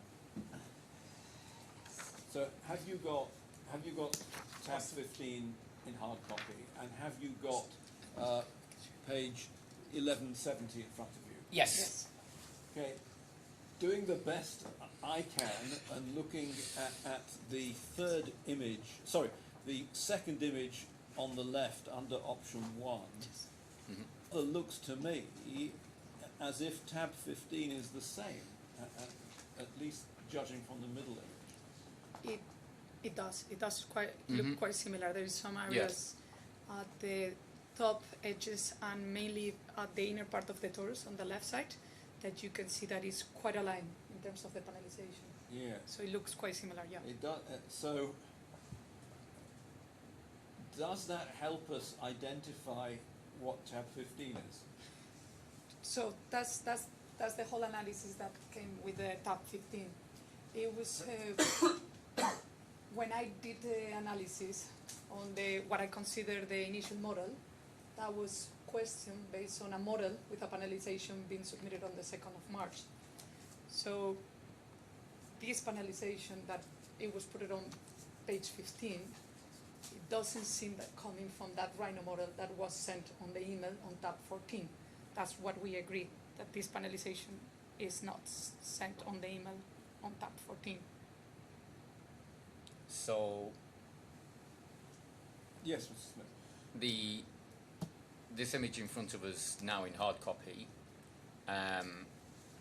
my understanding from our investigations last night is this was a file received by Affan on the 6th of March.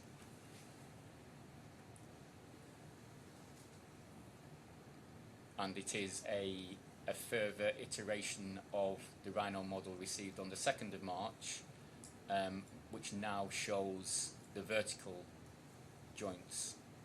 I know Ms. Kinderlin said that in that model she was able to see the vertical joints when you turned everything on, but... Yes, but that was, I mean, of course they were not following this curvature. They were, as I mentioned, they were looking as the Affan one. So this model was not, this model was not part of the documents that... This model did not come on the 2nd of March, no. on any view. And it didn't come on the ACONEX official submission from BAM to Affan. Correct. We have no... We couldn't find a record last night of how Affan received this document. And do we know who sent it? It's within Affan's own folder structure. The folder structure is files, is correspondence files in Colte. So whether it's right or wrong, that would lead one to assume that this file has been received from Colte. Okay. Right, that is the last of my questions on Your Honor, this. Sorry. sorry. Do I'm sorry to interrupt. No, It's please. just to mention, if I'm correct, this slide is part of the meeting minutes of Yes. 13th of March. Correct. On the 7th of March, there were two models, the two ones that I consider as initial model. Those ones were submitted officially in ACONEX by Affan to BAM.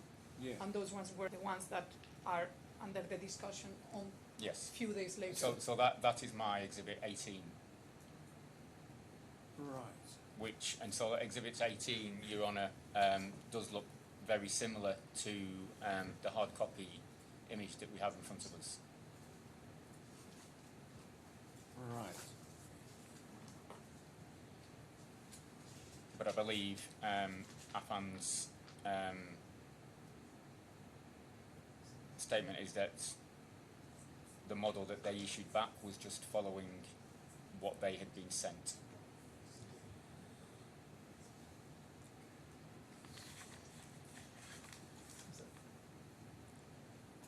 Sorry, Ms. Kinlan, just give me the date. So that two models were issued on the 7th of March by 7th of March. Affan on ACONEX to BAM.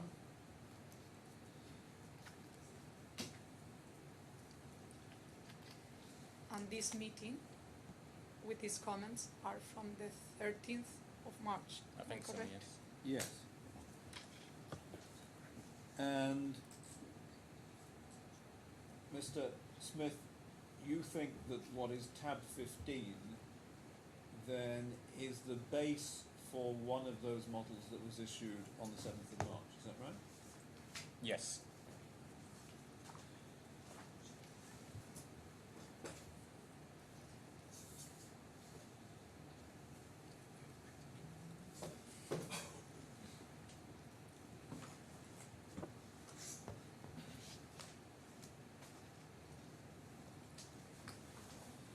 Or I think Mr. Smith said that was Exhibit 18 To Exhibit 18 to to his... his report. Yes. I just wonder if we could have that on the screen for Good idea. illumination.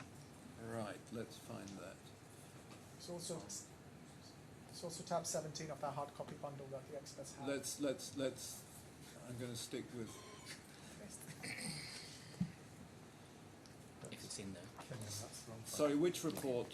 So it's your first report, Mr. Yes, Smith. Your Honour. So that is that's file 10, and then with exhibits, and you said exhibit 18, yes? Yes, Panelization model screenshot, correct. and there it is. But it's different. We haven't got it yet. It shouldn't be. Yeah, 18.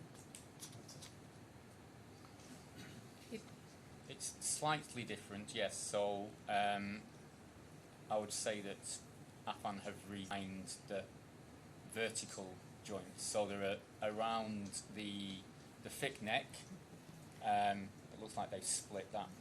I think if there were two models again submitted by Affan, Yes. and if we go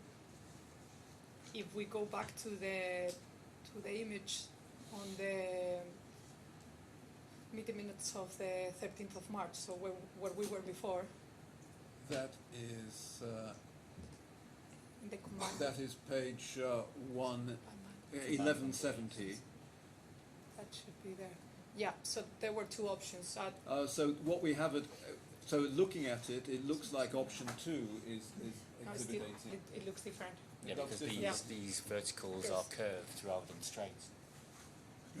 Will it be possible to open my presentation? Do we have it on Yes. online? So if we can open my presentation and go to So that will be bundle 23, late documents. that too.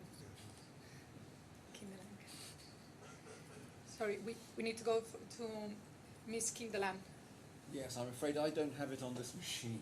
No, I know. I think they do have it. I think they open. Yes, they do have it. I didn't load it onto this machine yet.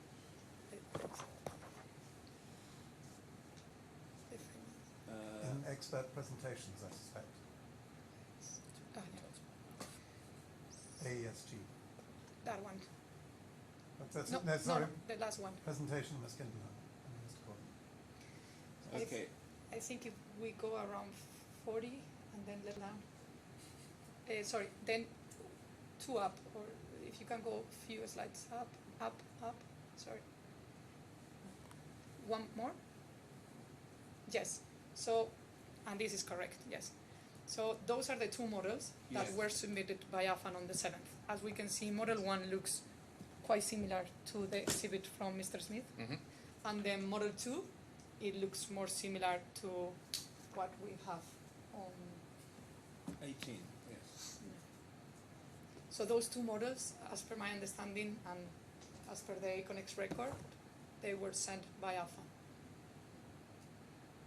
There are 2 proposals, and later on the iterations, we do know that model 1 is the one that is being taken forward with some iterations in the inner part of the torus. Thank you very much. Okay, I'm going to allow council to ask any follow-ups they think might be helpful.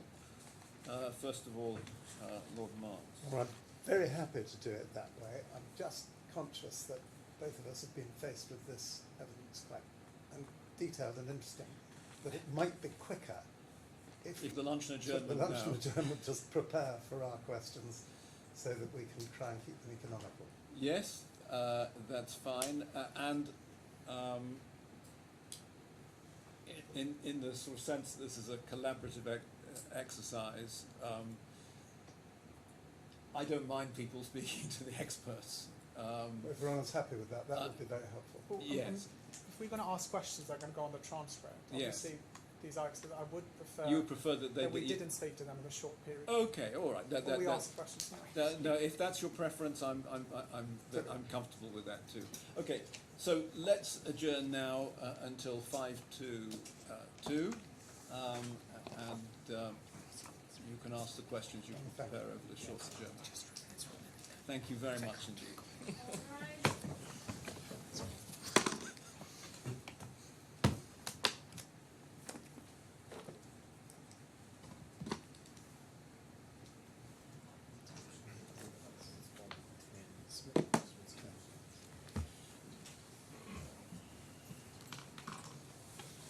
I'm very grateful for the letting us take the time over the adjournment.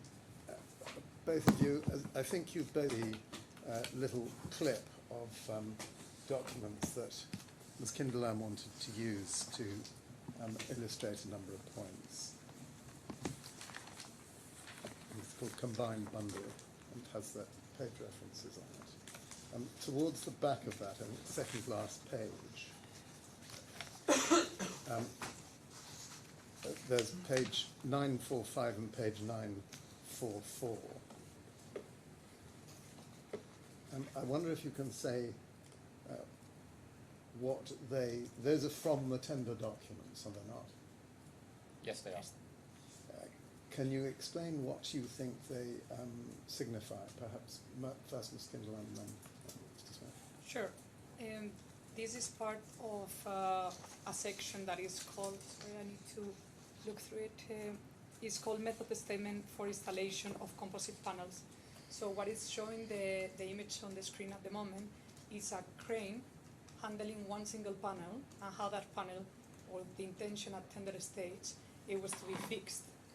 I mean, at this stage, and it seems as per the image on a little bit below on this page.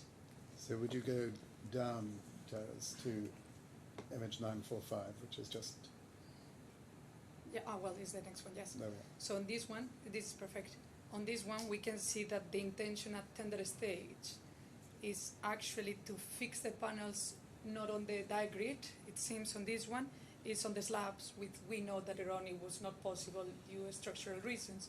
But the most important thing that I take out of this is that, as per my understanding, at tender stage, the intention was to span floor to floor based on the image that we saw above with the full height panel going down to the crane, to the fixation, and then this zoom in. So Mr. Smith, do you have any comment on that? Yeah. So that does show a panel that is spanning floor to floor.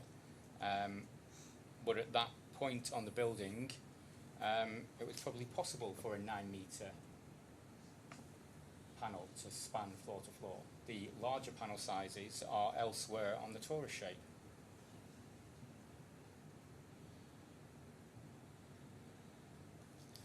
You see, I did look at these. The reason I didn't go to it is that I didn't think it was actually representing the panelization. This section is in the method statement, and I thought all it was showing was craneage, and this was really just an illustration of how the panels would be craned onto the diagrid prior to Yes. locating them and installing them. I didn't think that this was meant to be a scale model in any sense. I'm sorry. Can I invite you to look at page 943, going back?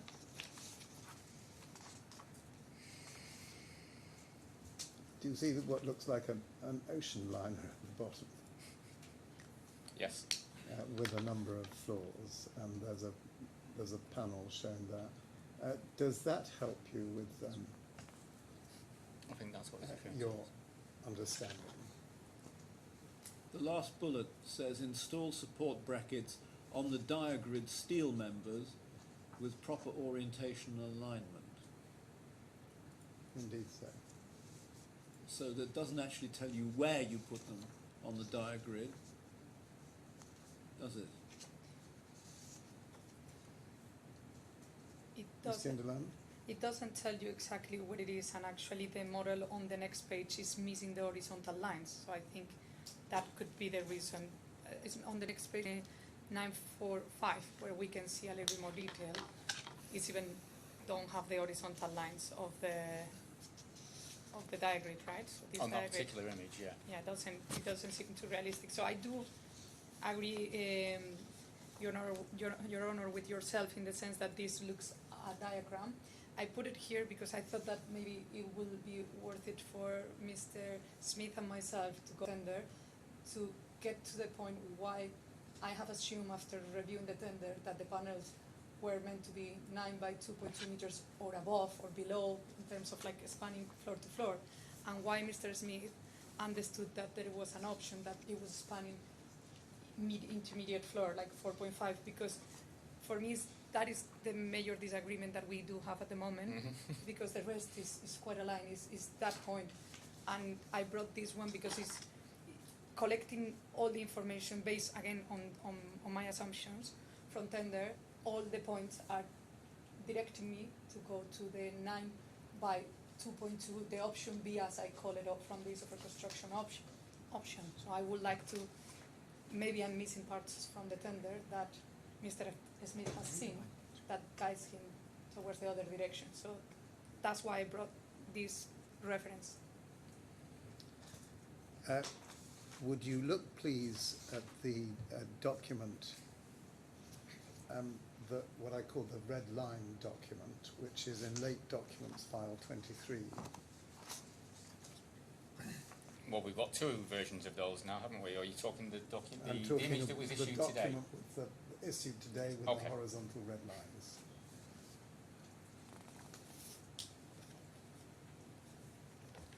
It's in late documents. I'm not sure where it is. Perhaps you can show me. It's a document that ends in 82. They've got a hard copy. They've got a hard copy. I've got a hard copy, but I think it's the document that ends in 82. Did you say? Yep. You point to it because I can't see it.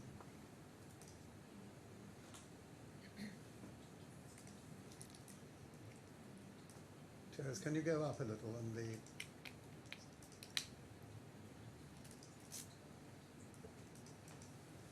well, we'll use the. Does it on a mine maybe? Ah. Oh, there it is, yeah. Okay, it's about 5 from the bottom. It's got a little square, 82 in square brackets above Affan GA correction. That's one.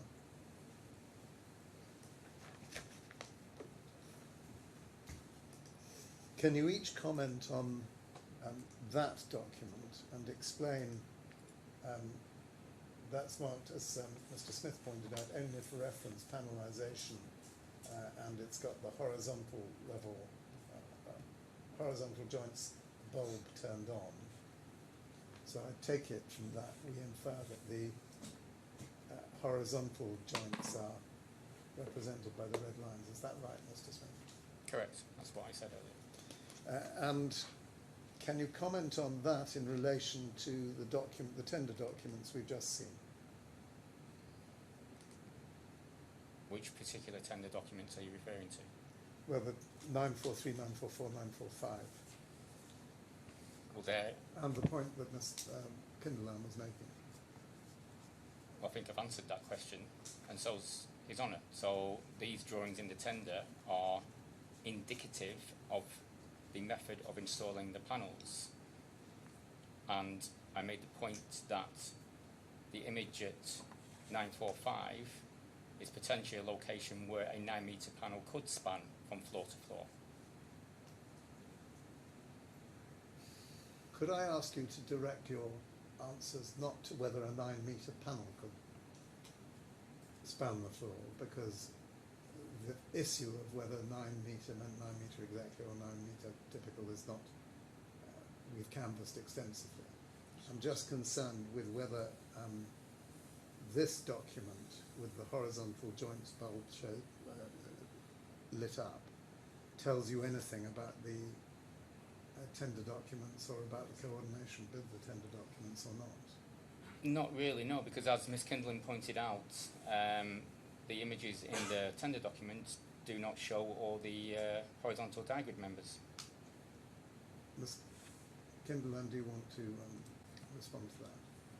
Again, as I was saying, it's not just those images alone, it's the reading the whole tender packets together, going step by step and combining all the information. So when I got to this point, based on the dimensions provided, based on the number of panels provided, that it says 700 panels, it all guides me to understand that the intention was all the time to span slab to slab. And even on the brackets, we can go to page, sorry, because there is another comment that it refers to this.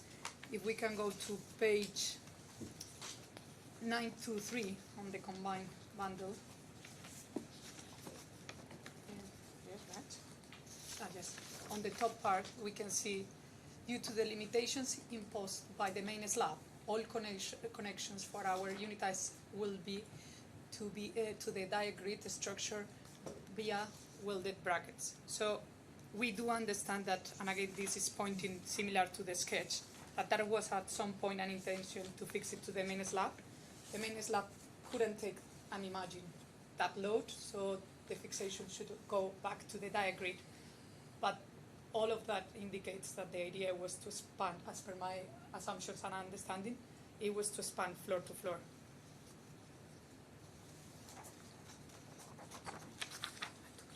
Now, I'm going to return to a couple of questions about the brackets. Before you You're on do the set. that, would it be possible to fix this bracket at slab level? Sorry? Would it be possible to fix this bracket at slab level? I couldn't understand the last one, I'm sorry. So would it be possible? So this bracket detail Yeah. is attached to a vertical member. It is designed to be attached to an horizontal member, as per my understanding. Horizontal. Yes, It looks vertical to me the bracket is because the it pink. sits into it. So it has to be.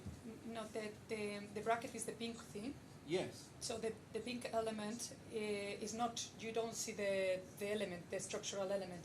The structural element is where it will be welded. And if you can see the curvature, it kind of indicates that it's... I see. Yes, it seems that the image is sort of reversed. You're looking from the structure out Yes. to the back of the panel. Okay, all right, that's what's confusing. Okay, now I understand. So, yeah, so that's for the horizontal member, as per the But image. to answer So your the- question, Your Can Honour, I just clarify? let that him in answer. my mind? Let The him answer. Let horizontal- him answer the Yes, question. of course I will. thank you. To answer your question, Your Honour, about whether the brackets could be connected at slab level, I do not believe that they could be, because the horizontal grid members do not sit at the slab level, they sit below it. And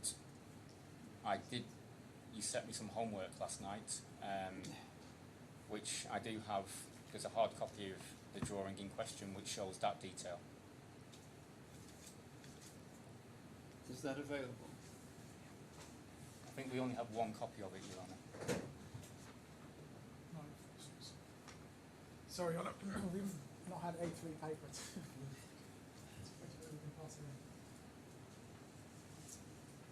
Show it to the Show it to you, His Honour. Do you have an A4?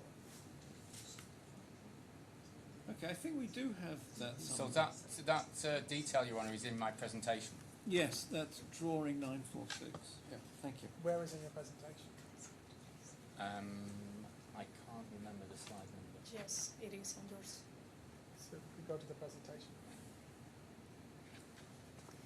So this is below the floor level, but it's aligned with the slab. Yeah, It's aligned with the slab, yeah. yeah, but it's below the floor level, which Well, I'm taking this is the slab. No, that's the truss. Well, the truss, yes. The And then, slab and is the then concrete. that's the slab above it. So you both agree that detail is below the floor level? Is it slide? Can you, well, if you want to bring up your slides, look at the drawing. If it's helpful to the court, I think it would be helpful because we haven't seen it. you've not seen. Okay. You can bring Mr. Smith's slides up, please.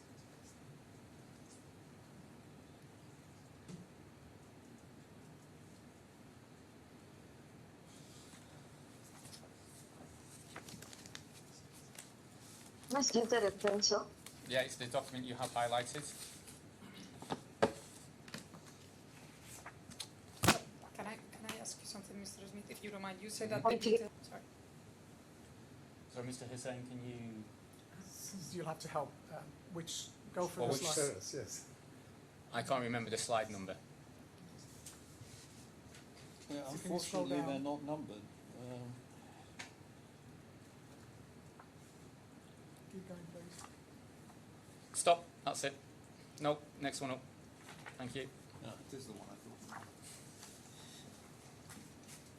So if I can ask you one thing, because Mhm. on the bracket that we saw, you say it's not possible to be fixed to the slab, but I think what I was discussing is that it can be fixed to the horizontal bar, the one that is every level, let's say. We don't call it a slab edge, the one that is slightly below.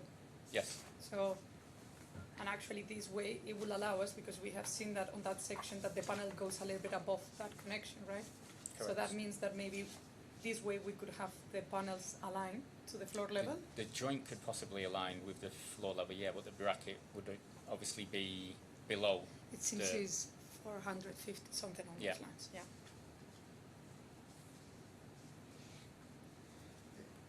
On the left-hand side of that slide, can you explain box which member is which? So you have the circular hollow section that you can see is the Yes. circle. So that is what we've been referring to as the mid-span horizontal digrid member. Yes. And then, although it's a little bit obscure, you may be able to work out coming off the top right and the bottom right of that circular hollow section are an additional two members, which are the bracket, but unfortunately they're slightly obscured by the hatch for the elevation.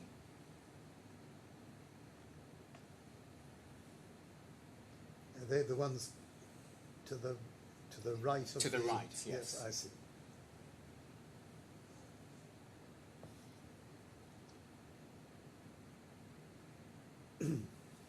Now the drawing to the right is the drawing with which we're familiar as part of Exhibit 1, is that Yes, correct. right?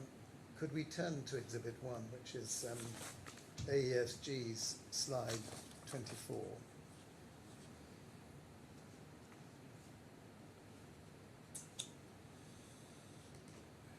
No, that's Hawkins' slide 24. We want AESG's presentation, which is the presentation of Ms. Kinderlam and Mr. Dean, the problem is say. No, where this is. Ah, there we are, yes. So it's slide 24 there. You'll remember I drew both your attention to this slide in relation both to the picture that looks very much like the picture on 916, 917 and the alignment with this drawing, floor Yes. to floor. How does the evidence that or the answers that you've given so far in this session tie in with that picture? Well, I think we've agreed that it doesn't show what could be considered the panelisation. Taking that drawing in isolation, somebody could infer that the horizontal joints are at the floor levels, but that's reading it out of context with the rest of the tender proposal. Ms. Kinderman? From my point of view, I think we agree that it's not the final panelization, but those vertical lines and those horizontal lines could represent a quick analysis to get a number of panels, just as a rough number of panels, noting that some areas will need to be worked in detail, internal and external part of the torus, as we pointed out. But I think actually Walter Smith at the end saying that it was not consistent with what we have seen during the tender. Again, that's what I would like to understand from your side, is where at tender you see that the panels are to be fixed mid-span. They are not, because again, from all the information that I have reviewed, my interpretation is that 9 by 2.2 is a typical size. Some panels bigger, some small. That they are spanning floor to floor, and then there is 700 panels. So that, for example, 700 panels will not be feasible if we will go to span mid-floor. We will duplicate those ones. So, yeah, if you can explain that. Okay, I think everybody's agreed that the 700 panels was a mathematical error. The 9 meters is an assumption that would mean fixing at floor to floor, but the building would still be able to be clad with 9 meter panels, and it would be a mixture of panels that are fixed floor to floor or fixed floor to mid-span, depending on where the panel was installed on the building. It would mean that you would have potentially, well, you would have in certain areas, maybe around the base, a horizontal joint that isn't aligned with the floor level. But did you see that in any part of the tender? The architect didn't think they were aligned to the floor level.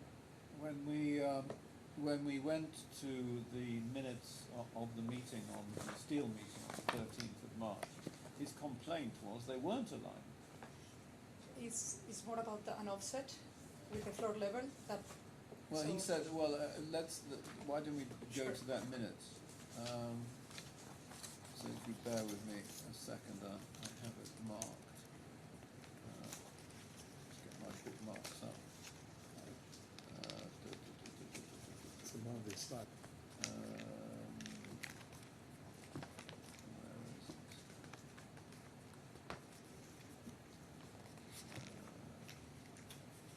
I think we can take it from this presentation also. Yes, there are. I think I took the same points. There we go. The previous presentation, sorry.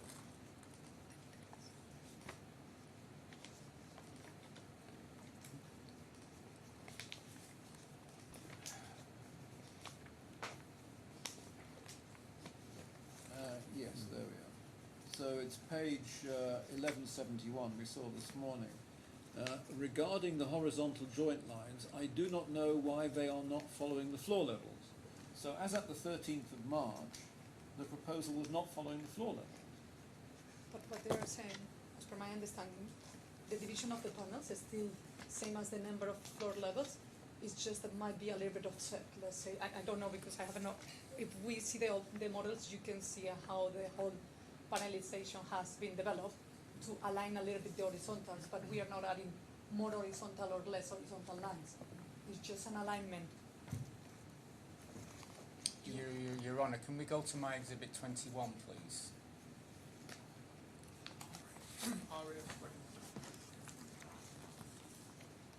I'm sorry, I've got a hard copy that's not numbered, so I don't know which are. Oh, it's I think it means RAS I'm 20. sorry, your exhibit, not Yes, your yes. slide, exhibit 21. Yes, of course. so. It's in folder 10 in the electronic one. Thank you very much.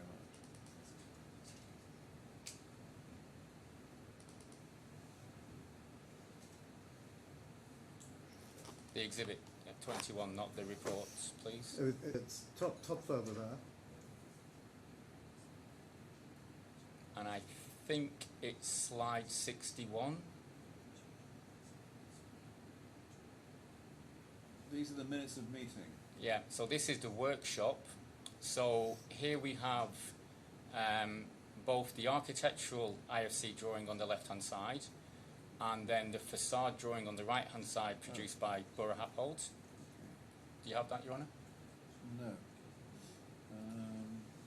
Exhibit 21, you said? Yes, so you should have slide 61. It's titled Design Concerns, Changes on Panel Horizontal Joints. Okay, Exhibit 21 is pretty large. So, how many pages? It's page 61 internally to exhibit Thank 21. you, is very that right? helpful, thank you. 61. Brilliant, thank you so much. So on the left-hand side we have the architectural IFC drawing, and on the right-hand side we have the facade IFC drawing produced by Borough Happold. For some reason the two drawings aren't coordinated across the disciplines, and on both drawings you will see a red dotted line which shows the horizontal joint between the panels at the centre line of the circular sections, and then there is a blue dotted line at the floor level, and my interpretation of this is the want to move the joint between the panels off the centre line of the circular hollow sections and to align it with the floor level.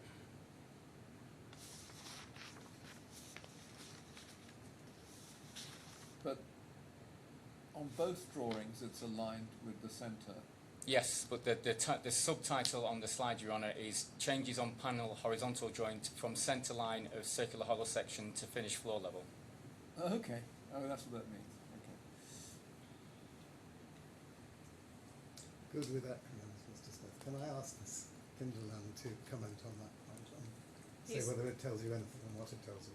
No, it's the same. I think there is a requirement when the design team start to view the panelization, and there is, it seems from the comment, an intention to align those panels to the floor level. And if we can go to presentation of Marina Kindelan, I think is next up, yes, this one. I think it should be below. I think we should be 35. If we can start from that point. One after. Let's see. After. Yeah, so here. As we can see, this is an overlay of the Model 1. That is the one that we were discussing, that it was sent on the 7th of March. On the 13th of March, they received these comments of alignment. And then on the 2nd of April, there is this Model 3 submitted. As we can see, one of the changes is the alignment of the horizontal lines.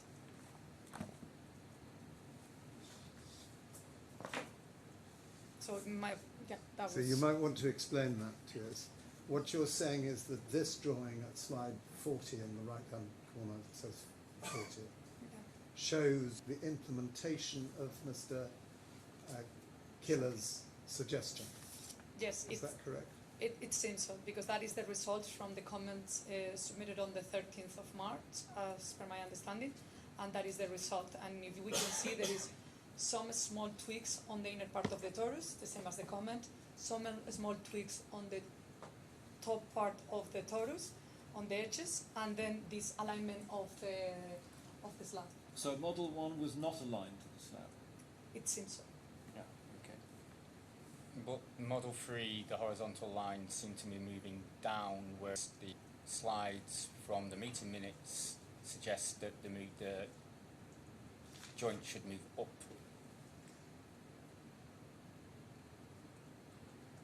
If we the horizontal lines keep moving, but yes, it does seem like that. I agree.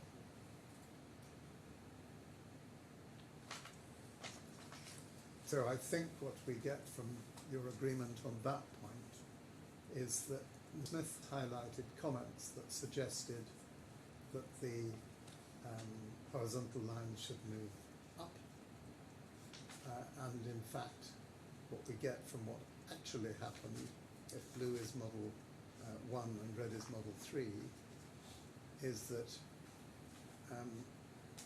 they tended to move down, except that on the top of the torus they appear to have moved up. It seems Correct. Yeah. In other words, Mr. Killer's ideas didn't get taken completely on board, but Yeah, I don't. General idea. Without interrogating those two models with the actual floor levels, we can't definitively state whether or not either the blue or the red line is at finished floor level. So I think we are assuming that the lines, when Sean Killer comments, is the lines were below, but we're assuming that based on these for construction drawings, not based on the real model. So But we what, don't. what we can say is that between models 1 and 3, there was a realignment of panelization. Correct. Correct.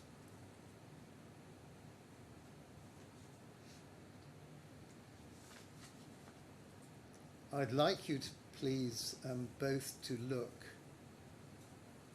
at the panelization proposals which are set out in your presentation, Ms. Kinderlam, at slide 10. So this presentation is slide 10. And if you blow up the bottom right-hand corner, There is. I think the there's next- actually a slide that where the Yes, the next slide is the assuming. next slide, it's not quite the next slide, slide 13. Okay. That's the blow up, is that right? That's the panelization process steps. What do you understand to be the recommendation in as to the way to achieve the panelization process? I can ask. Mhm. Start. It doesn't matter what that. So it's step by step. So they prioritize the subdivision along the horizontal diagram members, understanding that they want a continuous horizontal line members to be cut in the torus shape, and then a secondary transversal subdivision to achieve this the panel size, and then they leave the maximum allowable to the main UA suppliers of the EFRP. Do you agree with that, or do you want to add anything? I agree, but I'd also like to add that point 1 doesn't specify which horizontal grid member the subdivision needs to be on.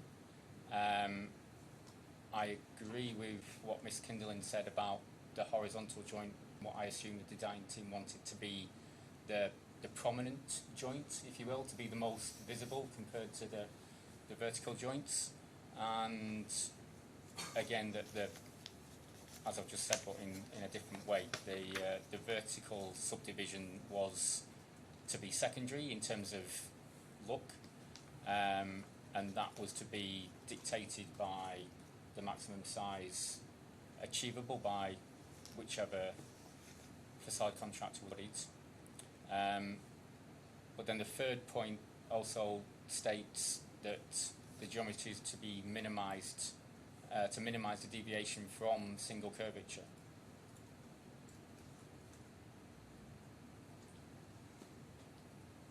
I.e. not to be double curved.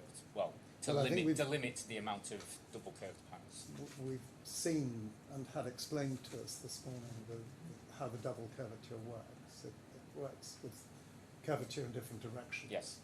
And I think the idea was that every panel was going to be single curved and some had to be double curved. I mean, Correct. there was going to be some double curves on every panel, withdraw the first part of the question, but it was to be minimised so that it wasn't too obvious. Is that right? I believe the moving away or limiting the moving away from a single curvature would be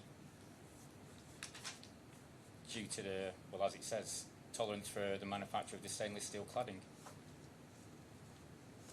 Kinderman? I do agree. It was within an acceptable tolerances for the manufacture of the stainless steel cladding. And I think the fact that they say panels are single curve with limited areas, minimal double curve, that is, yeah, that was the intention, but I think actually Affan on his tender package already understood that majority of the panels were going to be double curve.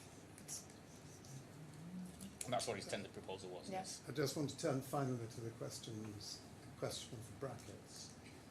We saw two brackets in particular this morning. How do they relate to the diagram? They were, as per my understanding and what we could see, it seems the two that we saw, they were fixed to the horizontal members. Yep, I agree with that. You agree with that? Mr. Yes. Smith? And can you explain whether every bracket is unique or whether typical brackets?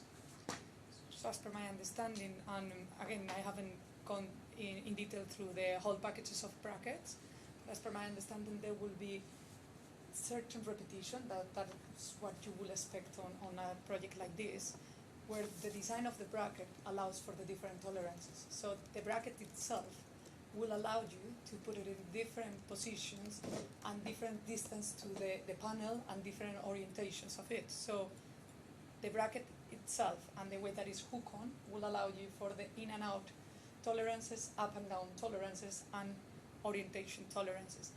I do know from one of the claims or one of the points that we review on our reports that there were some specific brackets for the visual brackets. Because there were some brackets to be visual, so those ones were specific. And I don't recall the exact number, but I think it was something on the lines of 0.08 or so 0.1% of those brackets, of the overall brackets, were the ones that were visual. So it's just a small amount. In my understanding is that the rest were typical brackets. Yeah, so to answer your question, Lord Marks, following on from what Ms. Kinderlin says, my understanding of the brackets is, as she said, that there is a typical design for those brackets, and those brackets are adjustable in 3 directions, so that the brackets can be adjusted to suit how the panel is fixed to a particular location in the building, that in each bracket in its final installed position, because there is adjustability in those brackets, will be different. Although the bracket in general is the same, but the arms are adjustable to suit the requirements. When you fiddled with it, it'll be unique, but before that, the basic bracket was the same across That's the my project, understanding. That's with also the my exception of the ones that you mentioned. Yes. That's also my understanding, yeah. Oh, that's all I wish to ask. Thank you. Mrs. Mr. Hussain. Thank you.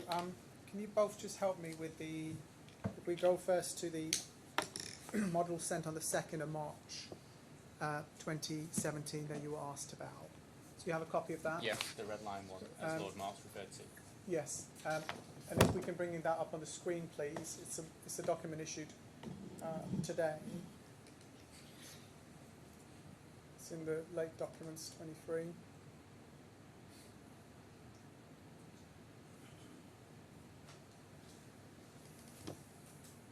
There you go, thank you. So if we go to the top, please, it might be, there you go. And if we can zoom into the title right at the top. To the left, please. In front of the screen corner at the left. No, sorry, to the other side. To your left. Thank you. And if you can remove, yeah, there you go. So it says 0121 P101 KLD FAC bin. Can both of you help me with what you understand KLD FAC bin to mean? That means Kila Design Facade. So who do you understand created this model? Kila Design. Right. If we then go to the document sent on we now know was sent on the 6th of March, which is tab 15 of the opening bundle. That is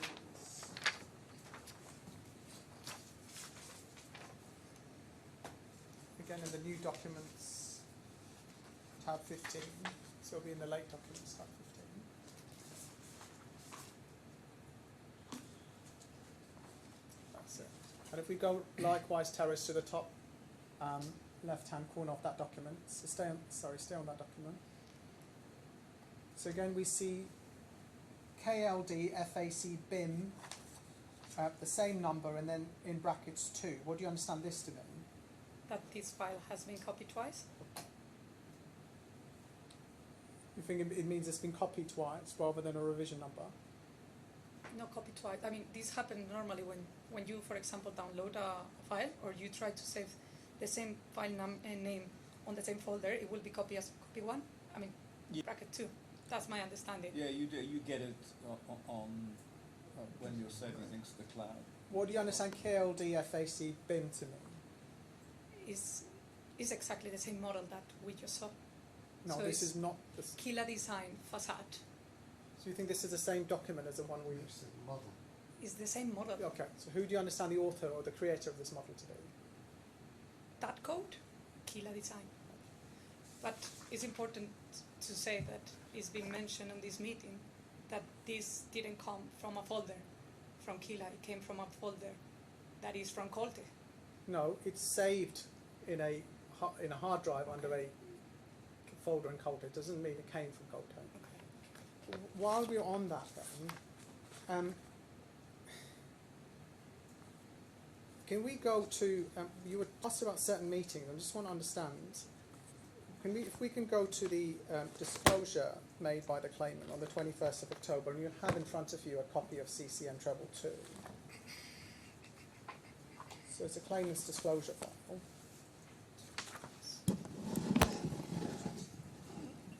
File 23, please, Therese. File 23, and there'll be a claimant's disclosure on there. Oh, there it is. It's item 2. Thank you. And it should be, it's internal page 35, but for Terra's it will be about 40 or 41, I believe. 40, there you go. Next page. Yeah, just pause there. So, page 40, thank you, Terrace. And it's internal page 35. Page up, please. Pause. Thank you. So, this is BAM saying, 7.3.3, panelisation discussions kicked off as early as 21st February when the first steel facade weekly coordination meeting was held. And on the basis of delivering a smooth surface finish, optimising the maximum panel size, and minimising the number of horizontal joints. What do you understand, if anything, this means? Either, both of you. Well, I understand it to mean the panel size is to increase. It's the only way you would minimise the number of horizontal joints. And Ms. Kinderlin? I don't, sorry, I'm trying, can you point me exactly which study this is for?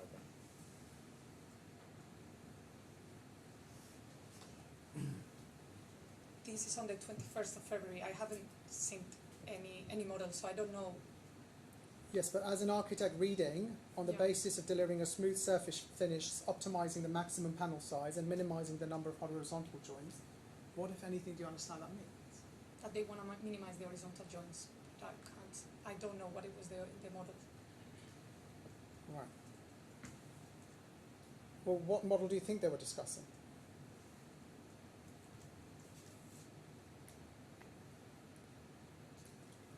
Optimization model, sorry, I can't understand that question. Which model? Yes.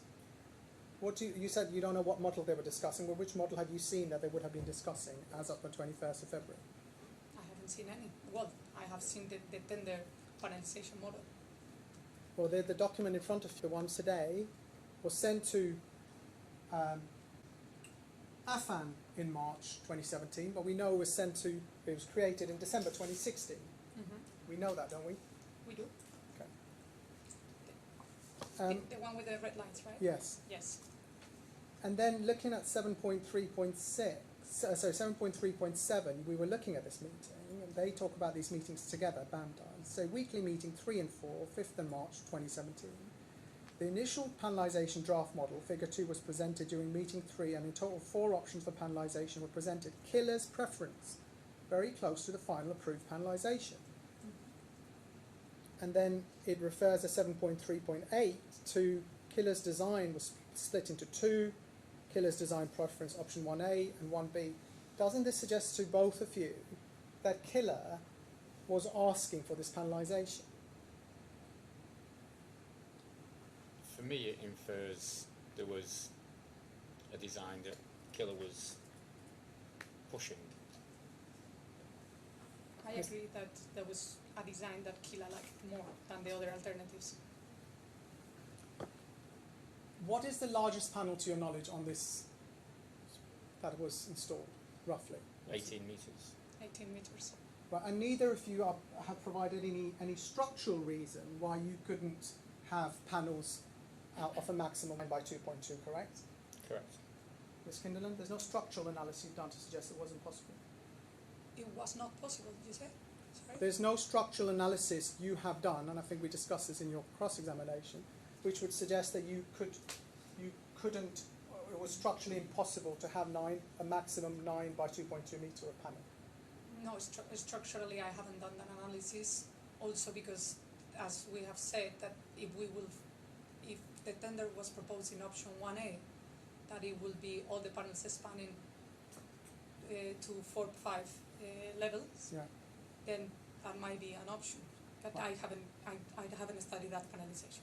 But given that no one is suggesting it was structurally impossible, you can't posit any good reason why Affan would go to the extra expense of having much larger panels unless it was instructed to do so. Can you think of any good reason why a contractor would do that? To win the project. To win the project? Yes, you are proposing an alternative. There is 3 alternatives to put it on the issue for construction. Option 1A, 1B, and 2. Is there anywhere in their proposal that they've suggested they're going to put an 18-metre panel? If you go to the issue for construction and you select the option 1B that says optimal panel, so typical panel, let's say 9 by 3 meters, and then what you are putting on your tender proposal is 9 by 2.2, and on the issue for construction already highlight that the maximum panel can reach 2 meters. It's true that Affan hasn't, say, 18 meters on his tender. Sorry, so their price, which was based on 9.2.2, was already accepted, as we're aware, right? You can't think of any reason, I mean, you're positing now there was to win the project. Is there any other reason you think why Affan would do the work in a much more expensive way, unless it was instructed to do so?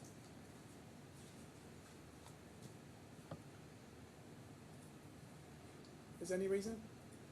Not that I can think of. There is some concern also from Affan on other shapes in terms of the number of panels.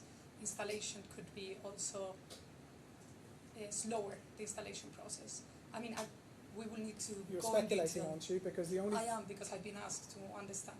But the factual evidence we have is that, in fact, the large panels led to greater time in production, correct? Correct. I don't know that. I haven't seen the comparison with the smaller panels and with, instead of 950 panels, the double of amount of panels. So I'm not in the position to confirm that. Thank you, nothing further. Thank you both very much indeed. Ms. Kinderland, that's your part over. Thank you. Thank Sorry. you. Thanks. If Mr. Corden would come forward, that would be helpful. Thank you so much for your help. I appreciate it.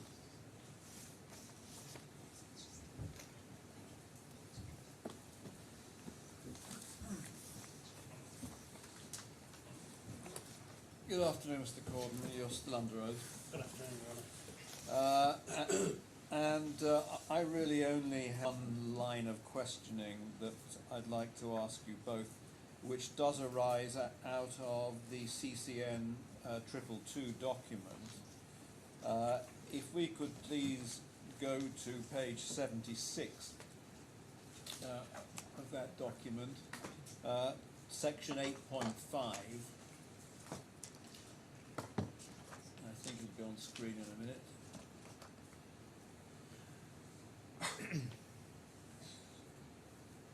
Yep, thank you very much. Let's just look at this together, and I'll ask some questions about it. The design team. So, Mr. Gordon, you know what this document is. I do now. I've seen it this Yeah, week. Yes. okay. Yes. So the design team are unhappy as to how their designed panelisation looked in the visual mock-up, and subsequently instructed incorporating hexagonal patterns in the stainless steel to overcome the resistance to the sheet thickness, etc. Comments received back on the visual mock-up include the rejection of vertical hairline joints at all locations, instructed that full width panel lengths of stainless steel more extensively curved be used instead to reduce the number of vertical hairline joints. Use of hairline joints or restrictions in using them was not covered in the contract specification. Next page, the only way Affan could accommodate the curvature of the facade panels using the specified stainless steel was to introduce vertical and horizontal joints indiscriminately. It should be noted that the approved shop drawing for visual mock-up clearly showed the locations of the intended hairline joints and were approved by the employer's representative. Incumbent upon the employer's representative consultant, when specifying a product, to be aware of that product's physical limitations. If the facade panels were to be double curved, then the limitation on the 0.8mm stainless steel's malleability should have been considered by the employer's consultant, informed to the architect, and cognizance taken as to the location of the hairline joints to be included in the specification and or contract/ISC drawings. BAM Affan could not have been aware of this issue at tender because of the generally specified single curve, nor would any allowance have been made for the arbitrary manner in which it was eventually signed off. It's not possible for a contractor to consider criteria which would not have been defined within the contract specifications. This in turn led to instructions from the design team during ongoing workshops to coordinate hexagonal patterns not only within the confines of individual facade panels but also from panel to panel. So, can I just ask, first of all, an open question, and perhaps to you, Mr. Corton, first, and then Mr. Dean. So, why was drapeability, as we called it, a problem at all? Well, due to the geometry and double curvature of the structure, of the actual model they wanted to achieve, the shape of the building wanted to achieve, using a solid sheet is going to be more difficult. The specified to be used had been confirmed by the manufacturer. I've seen it in documents that it could be vacuum sealed and curved, but I think it just became a bit too difficult on this job. And then in reviews of the VMUs, there was comments from the engineer on undulations, and that this is where the question came up about durability and quality. And this was the original quality of steel as specified. Yes. And it was the architect's choice of that quality of steel. Yes. Okay. Anything you wanted to add to that, Mr. Yes, so the drapeability issue became an issue due to the change from the single curve, which was in the IFC documents, to the employer's requirements to go to a double curve, which meant that, and with panels being made larger, that increased the curvature on certain panels, which would then make it harder to keep the sheets to that form. I'm just going to a comment about, I can't remember the exact term that Mr. Corden used, you say depressions. Well, I was going to, that's my next question, actually. So that in about the depressions. in the Borough Happold report on VMU 5 revision 0, that was in relationship to the composite panel, not in relationship to the stainless steel. Obviously, Well, no, once the stainless steel is formed over it, it would follow that depression in the composite panel. I thought there was a problem of depression around rivets. Not within there was no rivets on VMU 5. Okay. And that brings me to my next question. In terms of drapability, by which I assume that the steel is not precisely following the underlying composite, would that have been solved by the use of rivets? The use of rivets would have helped keep the stainless steel sheets to the form of the composite panel. The Yeah. issue with inclines of the panels and the curvature meant that the stainless steel sheets would be not from a structure, well, a layman's term, not being a structural engineer, my understanding is there'd be more stress on that sheet and it would be wanting to return back to its original shape more than if it was trying to be draped over a single curve and with less curvature. But you can't, because you're not a structural engineer, you don't feel confident in saying that rivets may have solved that problem. I can't say 100%, no. Okay. Sorry, just adding to that, and I agree with a lot of things that Mr. Austin was saying. The curvature hasn't changed. The surface curvature has not changed on this, and just because the panel, the composite panel has got larger, doesn't mean it's going to be any more difficult to put the stainless steel sheet onto it. It's still the same curvature. If that was the case, then why didn't they propose the stud currently used on the hexagon as a proposal to fix? So I don't understand. Without having to put the slots in. Yeah, I don't understand the point you're making. Sorry. Well, they required a fixation to follow the curvature yes. of the composite panel.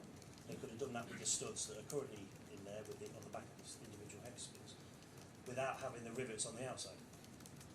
Okay. So in other words, the hexagon was unnecessary. I'm not going as far as that.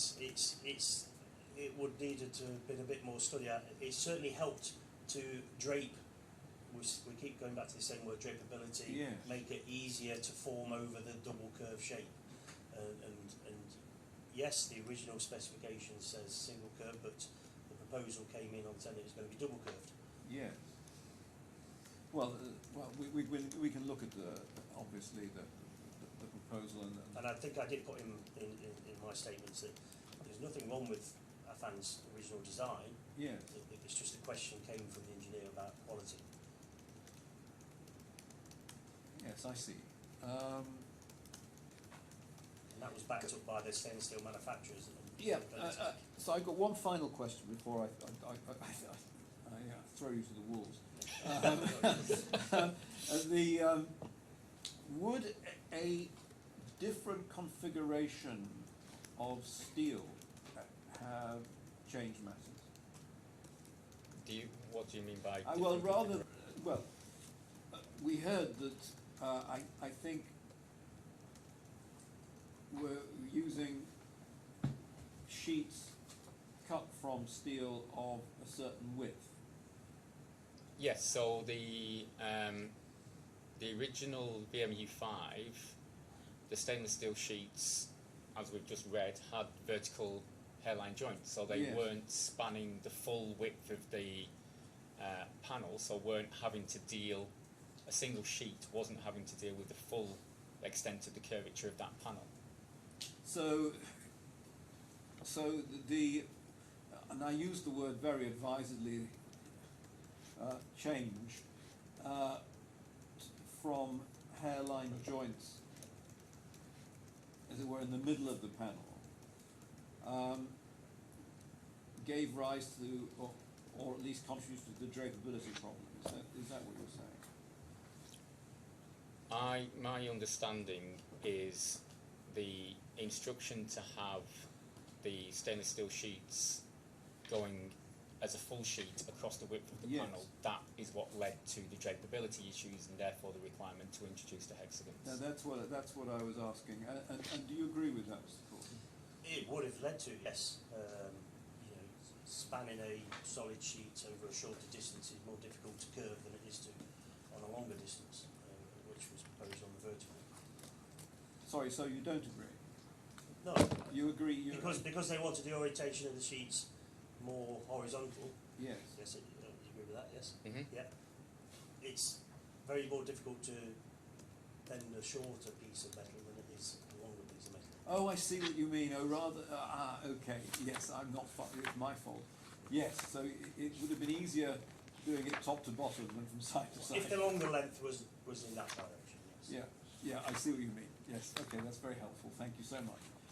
I have no further questions. Lord Marks, is there anything you wanted to ask the expert? Well, just one question. Mr. Smith, you said that it was the change of the single curve to double curve that caused the drapeability problem. And Yes. I'm just wondering how you tie that in with the tender, Mr. Affan's tender or Affan's tender, which made it absolutely clear that theirs was a tender for double curvature. Yes, and for the stainless steel sheets to be mechanically fixed with rivets. So it's nothing to do, it's to do with the fix that you're concerned with. It's the fixing and the curvature. So obviously what's being built is larger panels, and in some instances that means wider panels. And with a double curvature, if you're increasing the width of the panel, there's going to be a greater curvature on that panel for the stainless steel sheet to have to be formed too. Do you agree with Mr. Corden's point that it's easier to bend a longer piece of metal, or that So presumably Mr. is a Corden's wider point piece was of metal?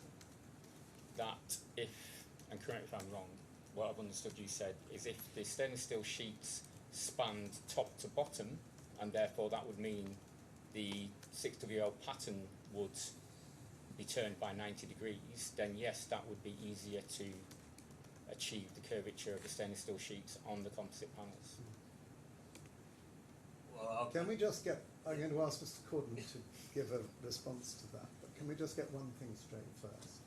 The 6WL pattern is what is in It's the little common dimples part- on, the dimples, correct. yeah. It's got nothing to do with the hexagons, No, nothing to do with the no. intrinsic size or It's, anything else. it's how the stainless steel It's the sheets dimples came which we before saw this anything was done to them.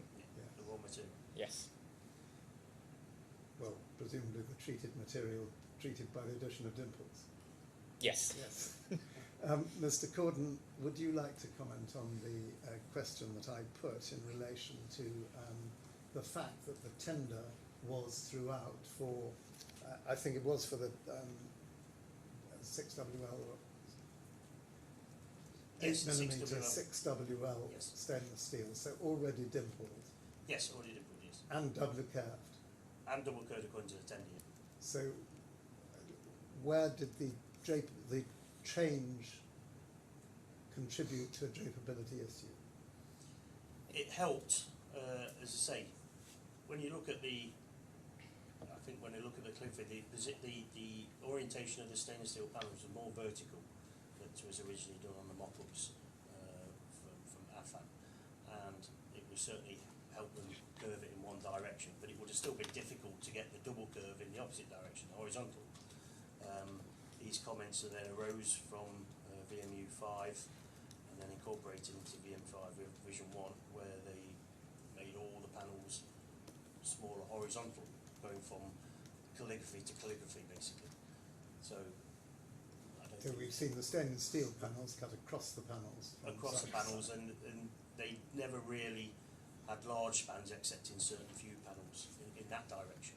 And our understanding is that they used the hexagonalisation partly also to deal with the question of hairline joints, because if you had lots of horizontal panels, there'd be more hairline Well, joints. But if you use the hexagons, that would eliminate. Once the hexagon was introduced, for whatever reason they've introduced it and who instructed it to help the drapeability, you could no longer have a horizontal hairline joint, you had to have a hexagon. Yes. It's still a hairline joint, but it's got the same gap as the slots that were cut into the Yes. full sheet. Is that no further question? Thank you very much. Mr. Hussain. Nothing from you, Honour. Thank you very much. Well, thank you both very much, gentlemen. That's extremely helpful, and I'm grateful. And your release. Thank you. Thank you. Your Honour. Well then, where are we now, Lord Marks? Well, Your Honour, we've completed the evidential business for the day. And we had a lengthy discussion this morning about what was going to happen to the, on the question of the draft order. I haven't yet had a proposal, and I'm not criticising anybody for this, as to the rest of the draft order, and it may well be that Your Honour might feel that it's sensible to deal with that now. We say that the case, which is, we say, a new case, ought to be properly pleaded on both sides. We've been very concerned by the fact that the case which was pleaded, which was basically for drama on the 13th of March, if I can put it blunt, as colloquially as that, changed to drama on the 2nd of March, now seems to be colliding with drama on the 6th of March. And we are, frankly, very unclear as to what case is pleaded against us in relation to this variation. And it is, in fairness, we say, incumbent upon the defendant to set out the case now. He's had a great deal of latitude because we did not object to the bundle of opening submissions documents going in. We accepted that they should go in, and the opening proceeded on the basis in which it did. And we're now getting disclosure that we might have sought before as a result of that. Your Honour's seen that there is a distinct change now in the evidential basis for the case, because the document on which they relied wasn't provided on the 2nd of March at all, but was on the 6th of March. And my suggestion would be in relation to this that to truncate the procedure, it might be sensible if, when the pleading was submitted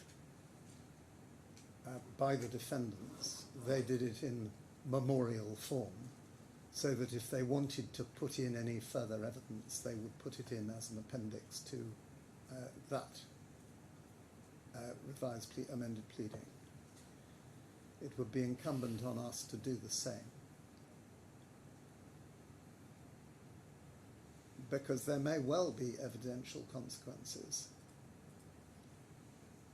Indeed, I expect there to be evidential consequences.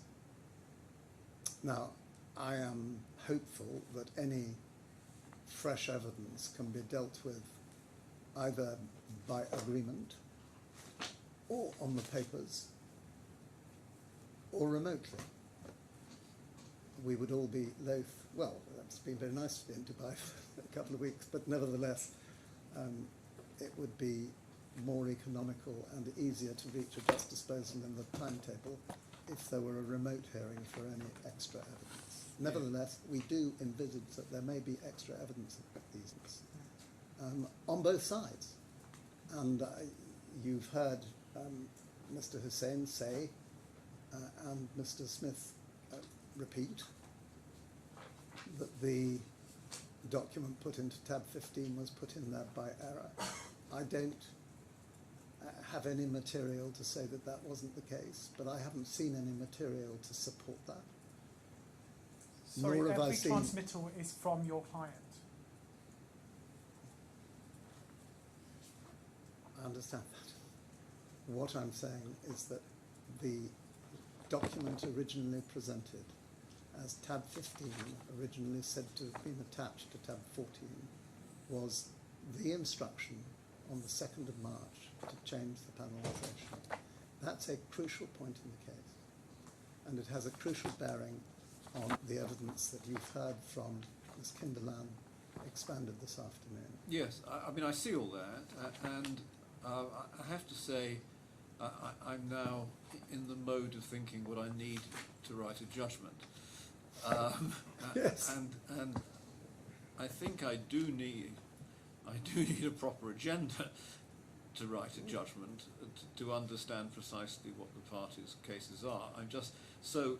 For me now, to let you know what my thinking is, I want as much clarity as possible on both sides. I'm not criticising anybody, and I don't want to get into any arguments or jousting about documents. All I want to do is to make sure that I have a statement of each party's case, so that when I come to sit down finally and wrap a towel around my head, I know that I can cover everything that's in dispute. Now, how one does that, either, as you say, one does it with another round of pleadings, whether those pleadings are in memorial form. I was inclined to be thinking that maybe we can combine them with closing submissions, but you say there may have to be further evidence. Where are you? Yes.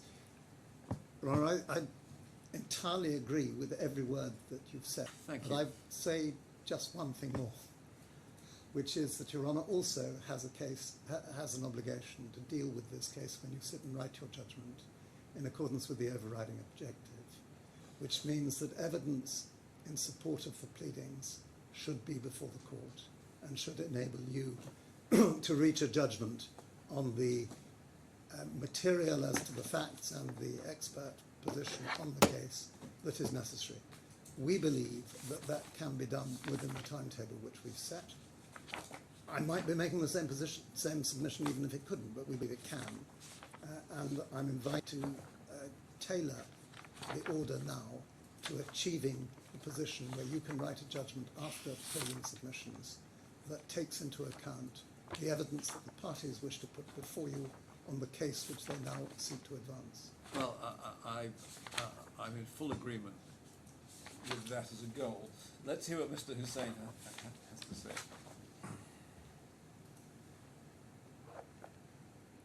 Then if we can go to tab 29, page 93 of the combined bundle.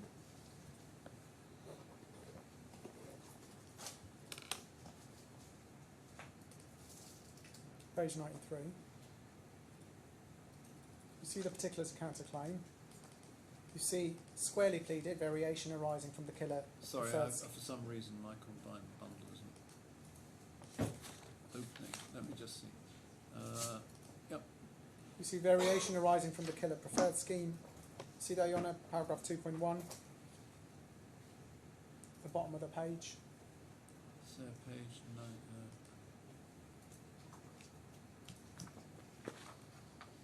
Yes. You see variation arising from the killer preferred scheme. Yeah. And then if you go over the page,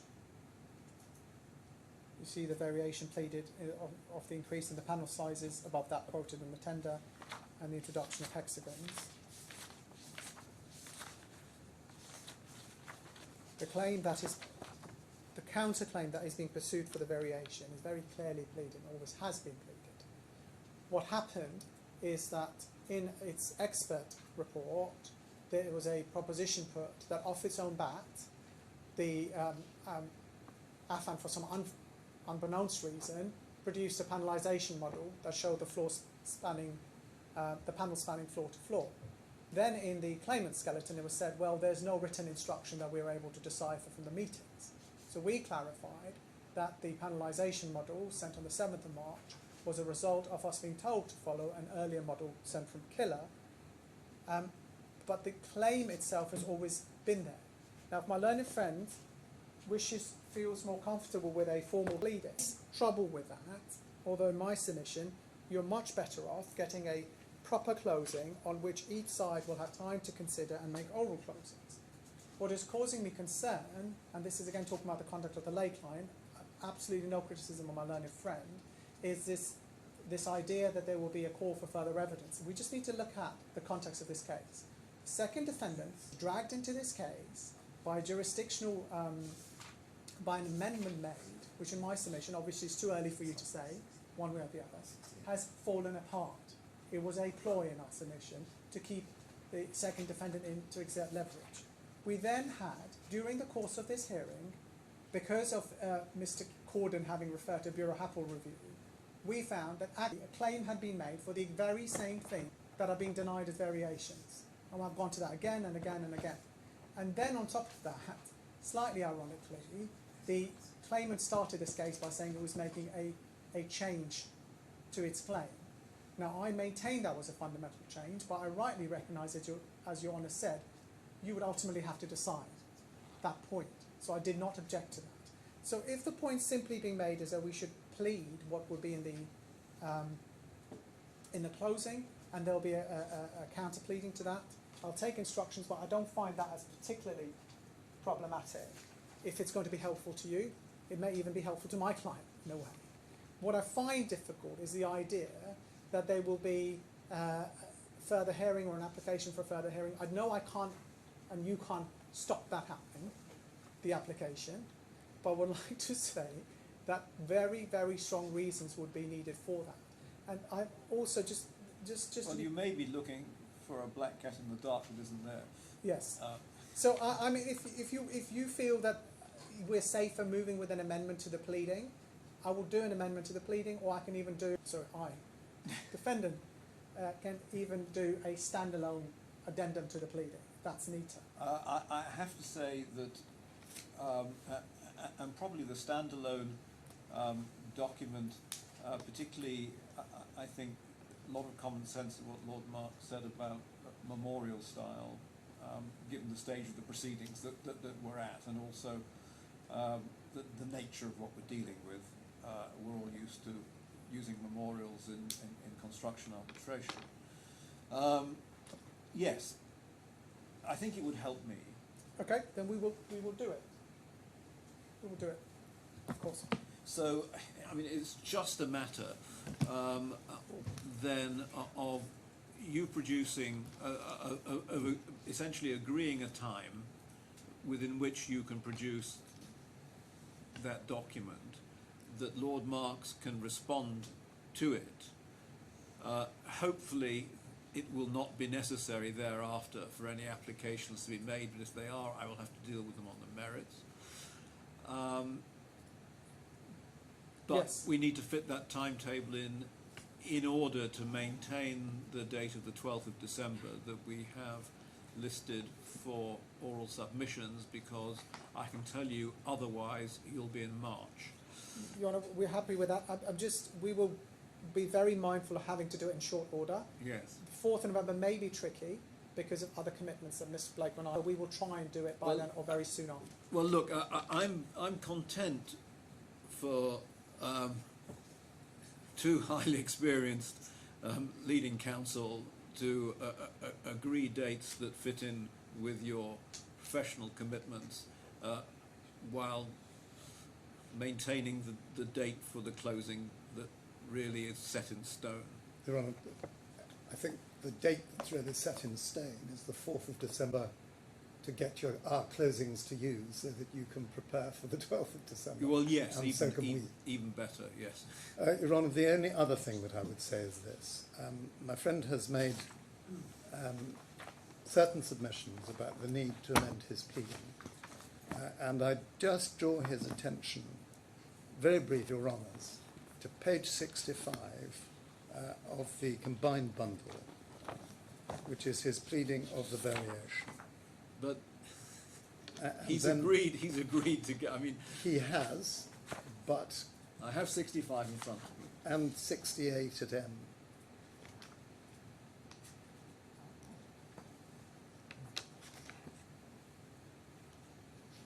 There will be other passages that strike me as particularly important and will illustrate why we feel so strongly that the case has changed. Well, that's your submission. He knows what your submission is. He knows what. I just wanted to remind him that when he does come. I suspect he doesn't need reminding. I suspect he doesn't as well. There is one other point which the parties are not at one about, and I'm not quite sure, and that is that it would be our suggestion that submissions on costs should await your judgment.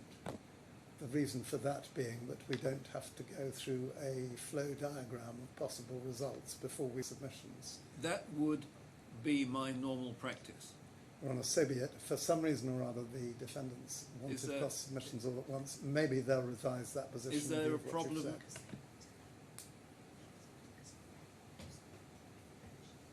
We don't have an issue with that. you know. Okay, thank you. Well, I'm very grateful. So, have we sorted everything out? I think so. Mr. Hussain? Mr. Tarek thinks Yes, so. as always, yes. Good, okay. Well, in Mr. which... Mackenzie may be listening because he had to go somewhere else today, may send us a message that we've forgotten something, but I don't think so. Good. Well, so the order of events is that you and Mr. Hussain are going to speak. You're going to give me a draft order whereby Mr. Hussain will produce his standalone doc, will respond to it,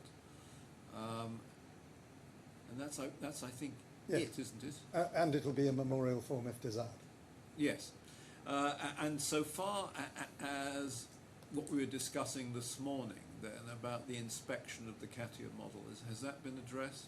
It hasn't been addressed yet, but with Your Honour's guidance, I meant to send a proposal Okay. to my learned friend. Excellent. And again, obviously, liberty to apply if there are issues in writing, and the response will be in writing. That's what I would have suggested, but I hope it'll be unnecessary. Yes, I hope so too. Good. Well, in which case, can I thank you both and the experts, indeed the providers of the transcript and the evidence for all your help, and I wish everybody a safe journey to wherever they go. Well, thank you. May we also thank you on behalf of the bar and the solicitors for your making so much time available. Not at all. That's That's what we're here for. You know, also want to thank obviously your able caseworker earlier as well. Thank you. Yes. Is there a page limit you like on the closings or any particular format, or you just want us to use our judgment? No, I think in this case, I'm going to leave it to your judgment, because I'll leave it to your judgment. Thank you so much. Sorry, is there something else? Well, Your Honour, it was just that we'd like to update your USB to the latest version, and I think my solicitors will just provide you with one. Yes. Yes, I've been annotating my USB, so I've got to be very careful I don't overwrite it with. Well, we'll leave new the one file. you've got with you. I don't think it's a sensible idea that we should try. No, we mustn't do We'll just that. give you another USB so that any extra documents will be on that. and I easily thought we were accessible. up to date. I mean, I've got, as of yesterday, I've got file 23 as of yesterday. So they're just today's documents. Okay, well, if I could just have today's documents and I can add them to file Your Honour, 23. yes, well, let's do it that way. Yeah, that's great. Thank you very much, which I will do tomorrow. Good.